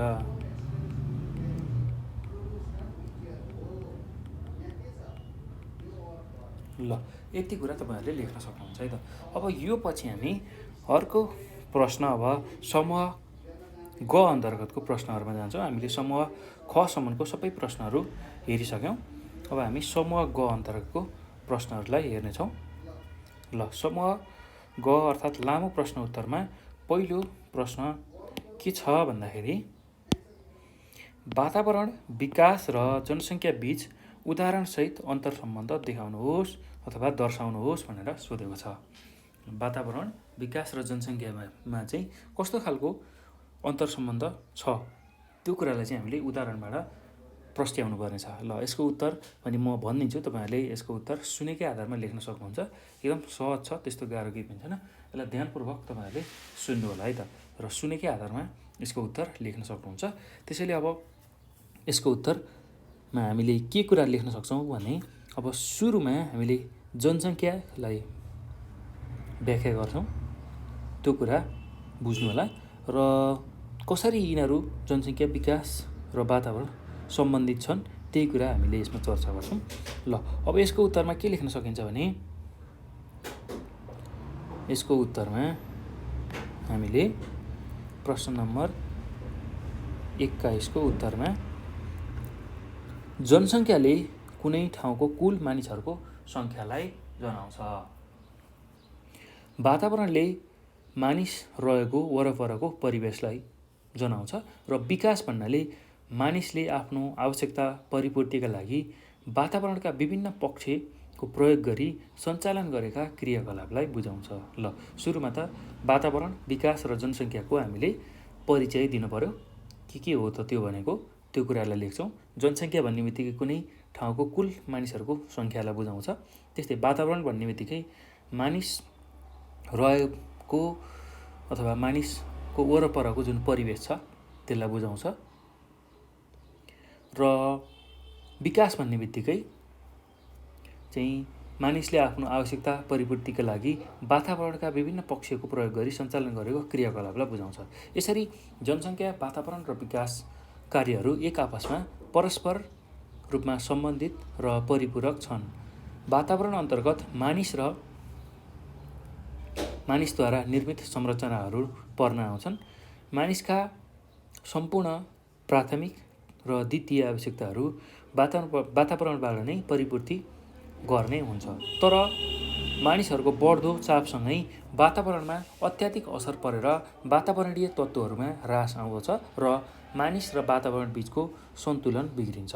अत मानिसले आफ्नो विकास निर्माणका गतिविधिहरू अगाडि बढाउँदा वातावरण संरक्षणको दायित्वलाई बिर्सनु हुँदैन। त्यो कुरा लेख्न सक्नुहुन्छ है त। अब त्यस्तै गरी अर्को अनुच्छेदमा के लेख्न सक्नुहुन्छ भने, स्वस्थ जनशक्ति राष्ट्र विकासको मेरुदण्ड हो, तसर्थ वातावरण स्वच्छ राख्न सकियो भने स्वस्थ जनशक्तिको निर्माण गर्न सकिन्छ, र यसले विकासको प्रक्रियालाई अगाडि बढ्न मद्दत गर्छ। प्रत्येक नागरिकलाई आधारभूत स्वास्थ्य सेवा निःशुल्क उपलब्ध गराउनु राज्यको दायित्व हो। यसै गरी स्वस्थ जीवनयापनका लागि खानेपानी र सरसफाइको पनि उत्तिकै जरुरी हुन्छ। तर आर्थिक विकास र स्रोतको अभावमा स्वास्थ्य संस्थाहरूमा जुन गुणस्तरीय सेवा प्रदान हुनुपर्ने हो त्यो हुँदैन, र आवश्यक मानवीय भौतिक स्रोत साधन र औषधि उपकरणको नियमित आपूर्तिको समस्या पनि देखिन्छ।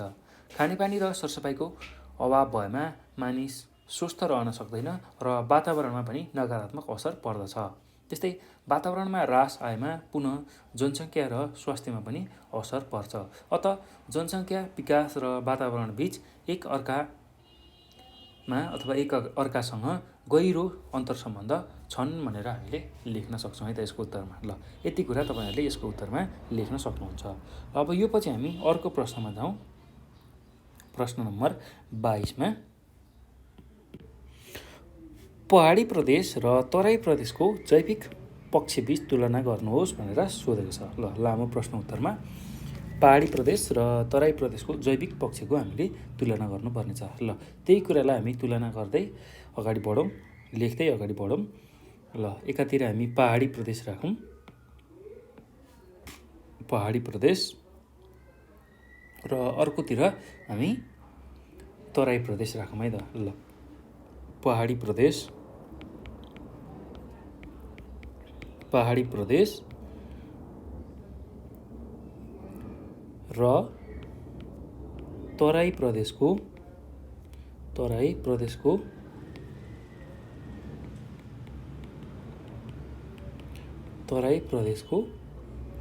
जैविक पक्ष।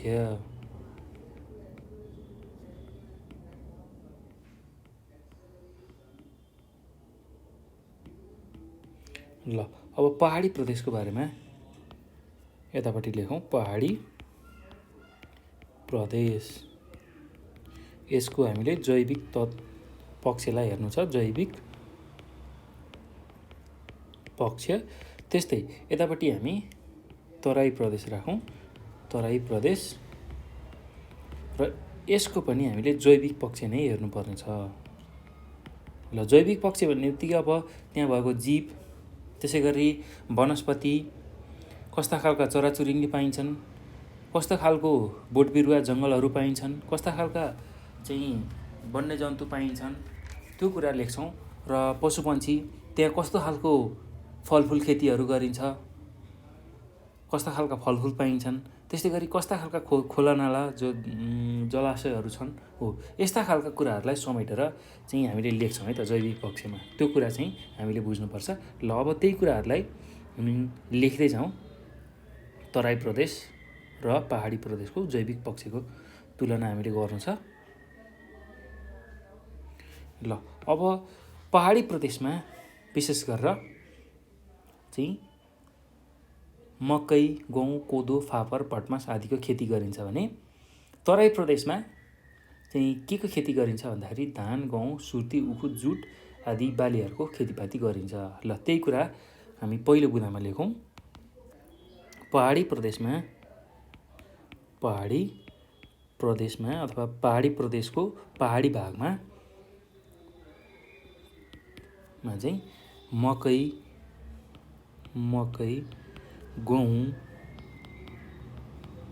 गहुँ, कोदो, फापर,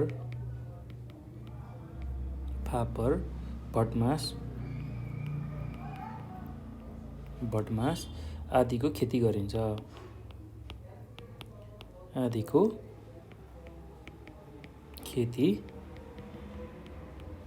गरिन्छ। त्यस्तै अब तराई प्रदेशमा विशेष गरेर धान, गहुँ, सुर्ती, उखु, जुट आदि बालीहरूको खेतीपाती गरिन्छ। तराई प्रदेशमा धान,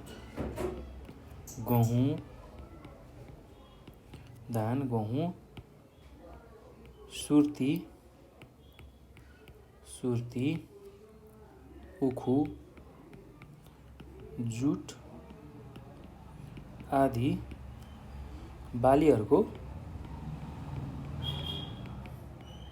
खेतीपाती गरिन्छ।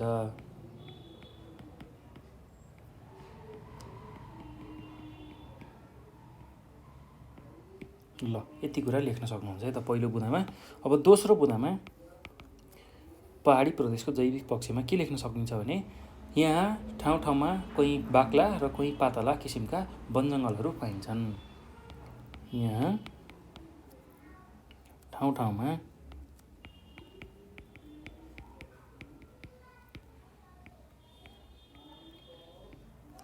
बाक्ला, र कोही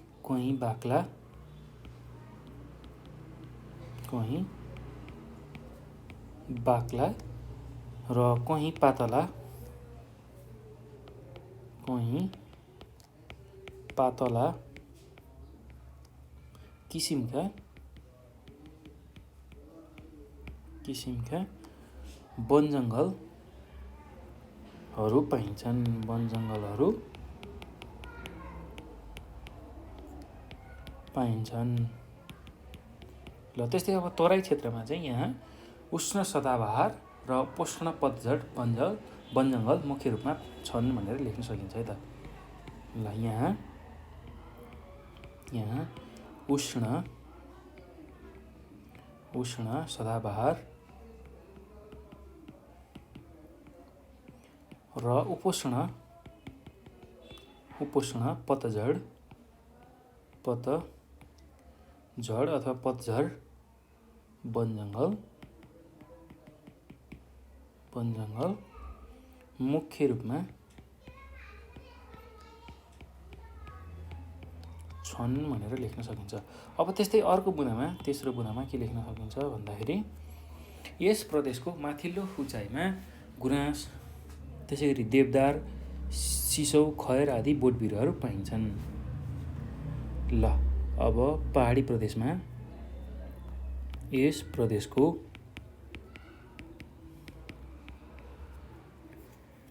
माथिल्लो उचाइमा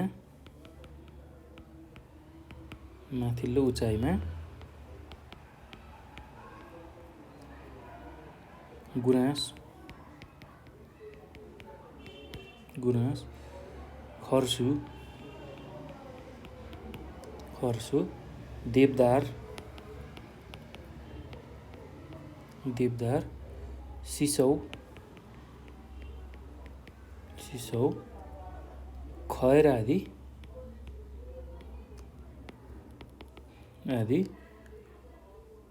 बोट बिरुवाहरू छन्।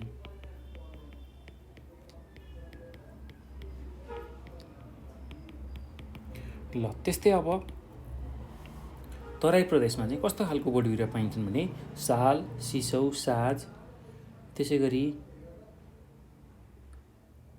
खटार, सिन्दुरे, हर्रो, बर्रो, सिमल, पालस अथवा पलास जस्ता ती बोट बिरुवा पाइन्छन्। यहाँ अथवा तराई प्रदेशमा साल, सिसौ, त्यसै गरी खटार, त्यसै गरी साज,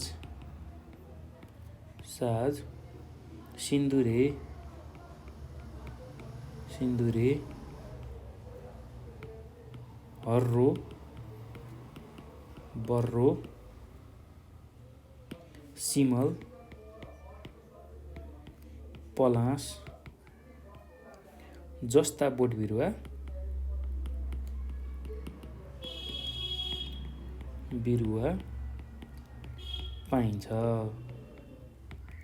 पाइन्छन्। ल यति कुरा लेख्न सक्नुहुन्छ है त। अब अर्को बुँदामा के लेख्न सकिन्छ भने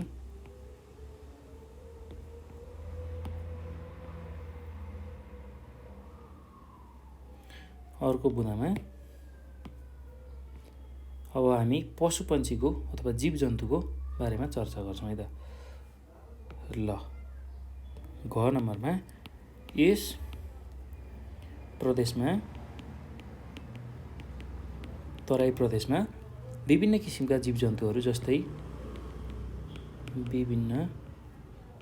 अब तराई प्रदेशमा चाहिँ विशेष गरेर बाघ, हात्ती, गैंडा, अर्ना, चौरी गाई, नीलगाई, चितुवा जस्ता चाहिँ जीव जन्तु पाइन्छन् भने पहाडी प्रदेशमा भालु, चितुवा, मृग, बाँदर, जङ्गली बिरालो, चित्तल, रतुवा जस्ता वन्य अथवा जन्तुहरू पाइन्छन्। ल त्यही कुरा लेखौँ। अब सुरुमा हामी पहाडी प्रदेशकै बारेमा लेखौँ। अब पहाडी प्रदेशमा विभिन्न किसिमका जीव जन्तुहरू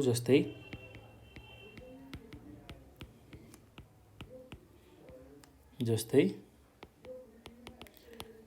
भालु, त्यसै गरेर चितुवा, मृग, बाँदर, जङ्गली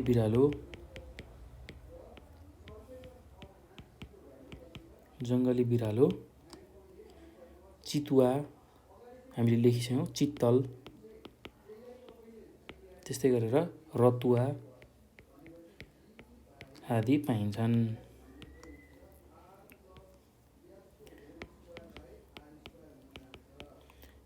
ल त्यस्तै अब तराई प्रदेशमा के पाइन्छ भन्दाखेरि यस प्रदेशमा पाइने मुख्य जीव जन्तुमा के पर्छ भन्दा बाघ, त्यसै गरी हात्ती, त्यसै गरी गैंडा, अर्ना, चौरी गाई,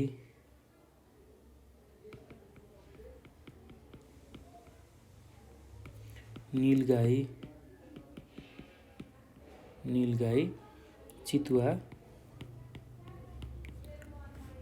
र विभिन्न जातका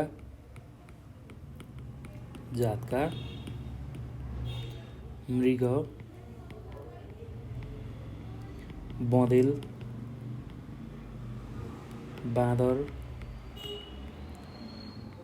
बाँदर, मगरगोही, घडियाल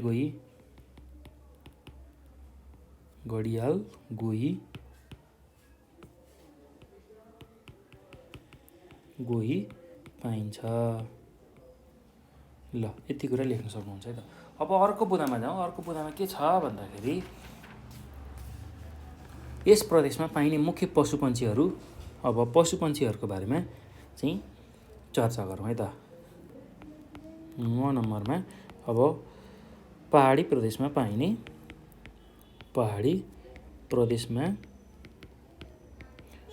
पाइने पशुपन्छी।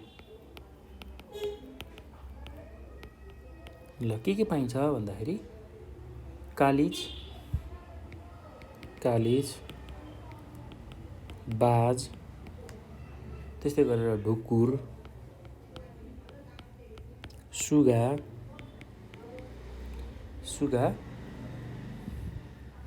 र अन्य किसिमका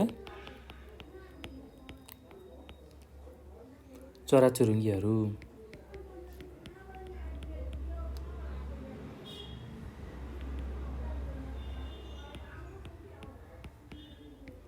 ल त्यस्तै अब तराई प्रदेशमा चाहिँ कस्तो खालको पशुपन्छी पाइन्छ भन्दाखेरि मयूर, बनकुखुरा, सारस, बाज, धनेश, बकुल्ला आदि। तराई 9 नम्बरमा के लेख्न सकिन्छ भने 9 नम्बरमा तराई प्रदेशमा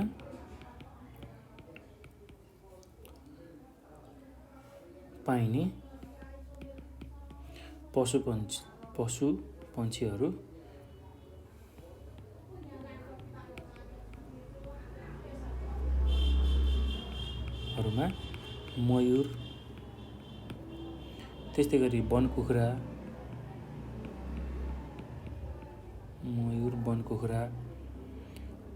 सारस,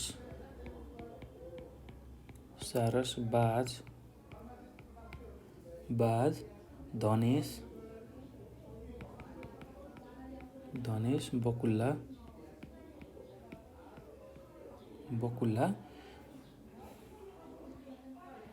आदि।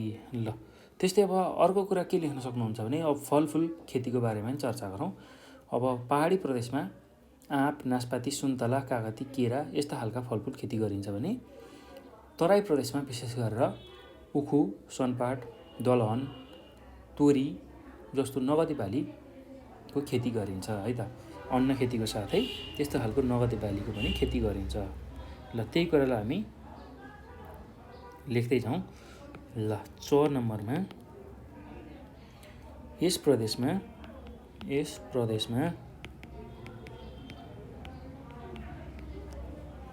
आँप,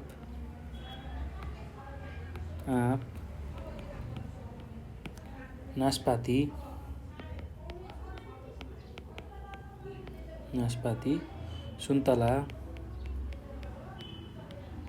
सुन्तला, कागती,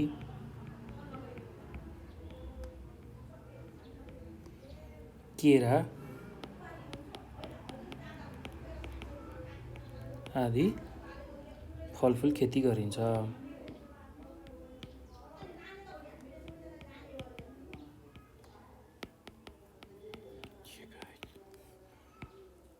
ल अब विशेष गरेर तराई प्रदेशमा चाहिँ कस्तो खालको खेती गरिन्छ भन्दा यस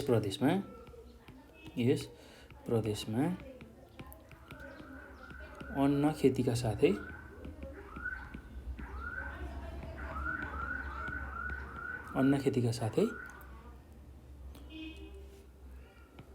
प्रशस्त मात्रामा उखु, सनपाट, त्यस्तै गरेर दलहन, तोरी जस्ता नगदे बालीको खेती गरिन्छ।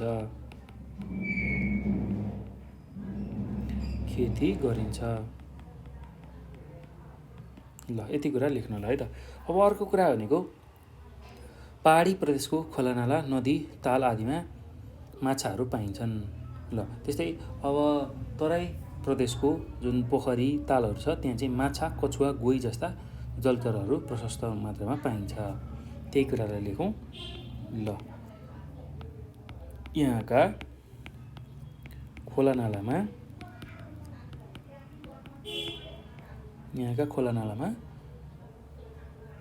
अथवा नदी तालमा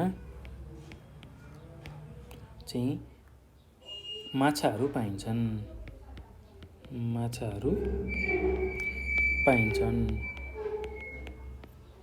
ल त्यस्तै अब तराई प्रदेशमा विशेष गरेर यहाँका खोला,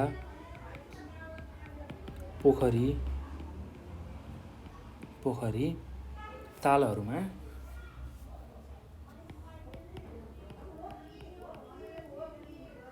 तालहरूमा माछा,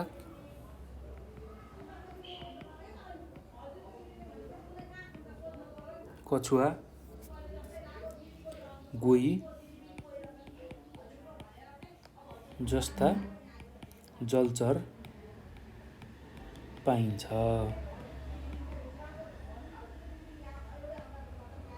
भनेर हामीले लेख्न सक्छौँ है त। ल यति चाहिँ कुरा तपाईँहरूले यसको उत्तरमा लेख्न सक्नुहुन्छ है त। अब यो पछि हामी अर्को प्रश्नमा जाउँ। अर्को प्रश्न के छ भन्दाखेरि प्रश्न नम्बर 23मा दुर्लभ वनस्पति यार्सागोमाको परिचय दिई दुर्लभ हुनुका 4वटा कारण र संरक्षणका 4वटा उपायहरू लेख्नुहोस् भनेर सोधेको छ। ल पहिला त हामीले दुर्लभ वनस्पतिको रूपमा रहेको यार्सागोमाको परिचय दिनु पर्यो। त्यसपछि त्यो दुर्लभ हुनुको 4वटा कारण र त्यसलाई जोगाउनको लागि चाहिँ 4वटा उपायहरू हामीले लेख्नुपर्ने छ। ल अब यसको उत्तर पनि म तपाईँहरूलाई भन्छु। यसलाई ध्यानपूर्वक तपाईँहरूले सुन्नु होला र सुनेको आधारमा यसलाई लेख्न सकिन्छ। त्यो हुँदाखेरि एकदम ध्यानपूर्वक सुन्नु होला है त। ल यसको उत्तरमा के लेख्न सकिन्छ भने यार्सागुम्बा 3000 देखि 4200 मिटरको उचाइका क्षेत्रहरू र हिउँले ढाकिएको घाँसे मैदानहरूमा पाइन्छ। यार्सागुम्बा ढुसी समूहमा पर्ने एक वनस्पति हो। यो हिउँदमा किराको रूपमा र वर्षातमा हिउँ पग्लिएपछि वनस्पतिको रूपमा पाइन्छ। यसको सामान्य बिरुवाको जस्तो डाँठ, पात, फल र फूल हुँदैन। यो हिमाली क्षेत्रका खर्कहरूमा पाइन्छ। दुध तथा महसँग मिलाएर खाएमा यसले तागत दिन्छ। यसको सङ्कलन, प्रयोग, बिक्री वितरण र निर्यात गर्न निषेध गरिएको छ। तथापि मूल्य निकै बढी भएकाले सङ्कलन गरी र चोरी निकासी गरी बिक्री वितरण गरेको पाइन्छ। यसको जैविक तथा वैज्ञानिक प्रविधि अपनाई खेतीपाती गर्न सकेको खण्डमा यसबाट राम्रो आर्थिक आर्जन गर्न सकिन्छ भनेर हामीले लेख्न सक्छौँ है त। अब यति कुरा लेखिसकेपछि यार्सागुम्बा दुर्लभ हुनुका 4 कारणहरू चाहिँ हामीले लेख्नु छ र त्यसमा के पर्छन् भन्दाखेरि यार्सागुम्बा दुर्लभ हुनुको 4वटा कारणमा पहिलो कारण के हुन सक्छ भन्दा डढेलो, दाउरा सङ्कलन तथा चरण क्षेत्रको विस्तार हुनु। त्यस्तै दोस्रो बुँदामा के लेख्न सक्नुहुन्छ भने व्यापारमा यार्सागुम्बाको माग बढी भएकाले मानिसहरूले सहज आय आर्जन गर्ने लोभले यो बिरुवा विनाश गर्नु। त्यस्तै अर्को बुँदामा के लेख्न सकिन्छ भने जथाभावी पशुचरण हुनु। त्यस्तै अर्को बुँदामा के लेख्न सकिन्छ भन्दा पारिस्थितिक प्रणालीमा ह्रास आउनु। ल यति कुरा तपाईँहरूले लेख्न सक्नुहुन्छ। अब यार्सागुम्बा संरक्षणको निम्ति चाहिँ कस्ता खालका उपायहरू अपनाउन सकिन्छ भनेर हामीलाई सोधेको छ। यार्सागुम्बा चाहिँ संरक्षणको लागि हामीले के कुराहरू गर्न सक्छौँ भन्दाखेरि पहिलो भनेको डढेलो, दाउरा सङ्कलन र चरण क्षेत्रको नियन्त्रण गर्नु। त्यस्तै दोस्रोमा के गर्न सकिन्छ भन्दाखेरि कुनै प्राकृतिक स्थानलाई प्रयोगमा ल्याउनु अगाडि त्यस क्षेत्रमा रहेको जुन यार्सागुम्बा छ त्यसको संरक्षणका उपायहरू अपनाउनु। त्यसै गरी अर्को बुँदामा के लेख्न सकिन्छ भन्दाखेरि यार्सागुम्बा वृद्धि गर्न तिनीहरूको बिउ बिजन सङ्कलन गरी वैज्ञानिक तवरले उमार्न सकिन्छ। त्यस्तै अर्को बुँदामा के लेख्न सकिन्छ भने यात्साकुम्बाका संरक्षण र सदुपयोगका बारे सर्वसाधारणलाई ज्ञान एवं जनचेतना अभिवृद्धि गर्ने। ल यति कुरा चाहिँ तपाईँहरूले लेख्न सक्नुहुन्छ है त। ल एकदम सजिलो छ, त्यस्तो गाह्रो केही पनि छैन र मैले यहाँ भनेका कुराहरूलाई राम्रोसँग सुनेर तपाईँहरूले परीक्षामा लेख्न सक्नुहुन्छ है त। ल अब यो पछि हामी हाम्रो अन्तिम प्रश्नसम्म गएको अन्तिम प्रश्नको बारेमा चर्चा गर्छौँ। अस्वास्थ्यकर जीवनशैली नै नेपालको स्वास्थ्य समस्या निम्ताउने एक प्रमुख कारण हो, यस भनाइलाई पुष्टि गर्नुहोस् भनेर सोधेको छ। ल अब यसको उत्तर पनि म भन्छु, तपाईँहरूले यसलाई ध्यानपूर्वक सुन्नु होला। म यसको उत्तर लेखाउँदिनँ, यसलाई ध्यानपूर्वक तपाईँहरूले सुन्नुभयो भने सुनेकै आधारमा तपाईँहरूले यसलाई राम्रोसँग लेख्न सक्नुहुन्छ है त। ल अब यसमा के लेख्न सकिन्छ भन्दाखेरि विभिन्न स्वास्थ्य समस्याहरू निम्त्याउनुमा अस्वस्थ जीवनशैली पनि एक जिम्मेवार पक्षभित्र पर्दछ। जीवनशैली अन्तर्गत व्यक्तिको खानपान, सुर्ती र मदिरा सेवन, शारीरिक परिश्रम, मानसिक अवस्था आदि पर्दछ, जसलाई विश्व स्वास्थ्य सङ्गठनले विभिन्न नसर्ने रोगका कारक तत्त्वका रूपमा व्याख्या गरेको छ। अधिकांश नेपालीहरू स्वास्थ्यको महत्त्व र यसको ख्याल राख्ने तरिकाबारे सचेत छैनन्। उनीहरूको खाद्य परिकार, सांस्कृतिक चालचलन, कामको पद्धति, आचरण आदि स्वस्थ अथवा स्वास्थ्य मैत्री छैनन्। धेरै मानिस अधिकांश रूपमा अन्धविश्वासमा छन्, अर्थात् अन्धविश्वासी छन् र आफ्नो स्वास्थ्यको नाश गरिरहेका छन्। स्वास्थ्यको ख्याल नगरी अनावश्यक मात्रामा चाहिँ विभिन्न अखाद्य पदार्थहरू खाने गर्दछन्। खाद्य परिकार पकाउने शैली पनि उपयुक्त खालको हुँदैन अथवा छैन।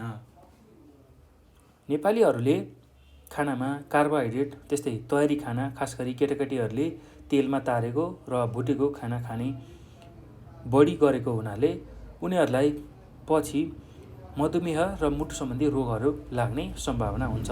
त्यस्तै वैज्ञानिक पद्धतिमा विश्वास नगर्ने जस्ता व्यवहारले बिरामीको स्वास्थ्यमा नराम्रो असर परेको देखिन्छ। नेपाली जनताले भोजमा धेरै चिल्लो र मदिरापान बढी खाने गर्छन्, जसका कारण स्वास्थ्यमा झन समस्या आउन जान्छ। व्यक्तिगत सरसफाइमा खासै वास्ता नगर्ने जस्ता कुराहरू पनि नेपालमा भइरहेको छ र हिजोआज धेरैजना लामो समयसम्म कम्प्युटर र टेलिभिजन प्रयोग गर्छन्, जसबाट शारीरिक व्यायाम कमी हुन जान्छ। व्यायाम, खेलकुद गर्ने बानी धेरैजसोको छैन। धेरै खाना खाने र शारीरिक श्रम जुन काम छ त्यो चाहिँ कम गर्ने बानीका कारण मोटोपन बढेको देखिन्छ।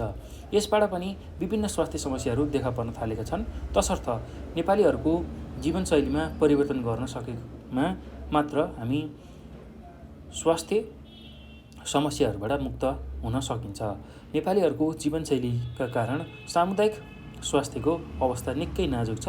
यसकारण भन्न सकिन्छ नेपालीहरूको जीवनशैली नै नेपालको प्रमुख स्वास्थ्य समस्या हो भनेर हामीले लेख्न सक्छौँ है त। ल यति कुरा चाहिँ तपाईँहरूले यो प्रश्नको उत्तरमा लेख्नुभयो भने एकदम राम्रो अङ्क प्राप्त गर्न सक्नुहुन्छ। ल यो सँगसँगै भाइ बहिनीहरू हाम्रो जुन प्रदेश नम्बर 5 को एसिईको 2075 सालमा सोधेको जम्मै प्रश्न र त्यसको उत्तरहरू हामीले चाहिँ यो भिडियोमा हेऱ्यौँ।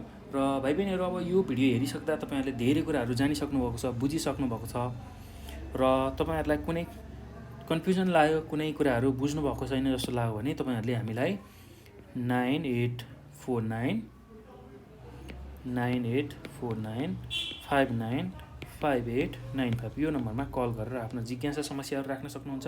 त्यस्तै यही नम्बरमा भाइबर, त्यसै गरी वाट्सएपमा पनि आफ्नो जिज्ञासा समस्याहरू राख्न सक्नुहुन्छ है त। र त्यसको समाधान हामी तपाईँहरूमाझ लिएर आउँछौँ। र विशेष गरेर एसई तयारी गरिरहने भाइ बहिनीहरूले यो भिडियोलाई चाहिँ एकदम ध्यानपूर्वक हेर्नुभयो र यसबाटै चाहिँ मुख्य बुदाहरूलाई टिप्नुभयो र यसमा भनिएका कुराहरूलाई राम्रोसँग ध्यानपूर्वक सुन्नुभयो र त्यही अनुसार आफ्नो परीक्षामा लेख्नुभयो भने एकदमै राम्रो अङ्क तपाईँहरूले एसईको परीक्षामा ल्याउन सक्नुहुन्छ है त। र भाइ बहिनीहरू, अब यो भिडियो हेरिसकेपछि आफ्नो साथीहरूलाई पनि यसको बारेमा जानकारी दिनुहोला र एसईको तपाईँहरूको विभिन्न ग्रुपहरू हुनसक्छ, त्यो ग्रुपमा पनि यसलाई सेयर गर्नुहोला र नेपाल अनलाइन स्कुलको युट्युब च्यानललाई पनि सब्सक्राइब गर्न नभुल्नु होला है त।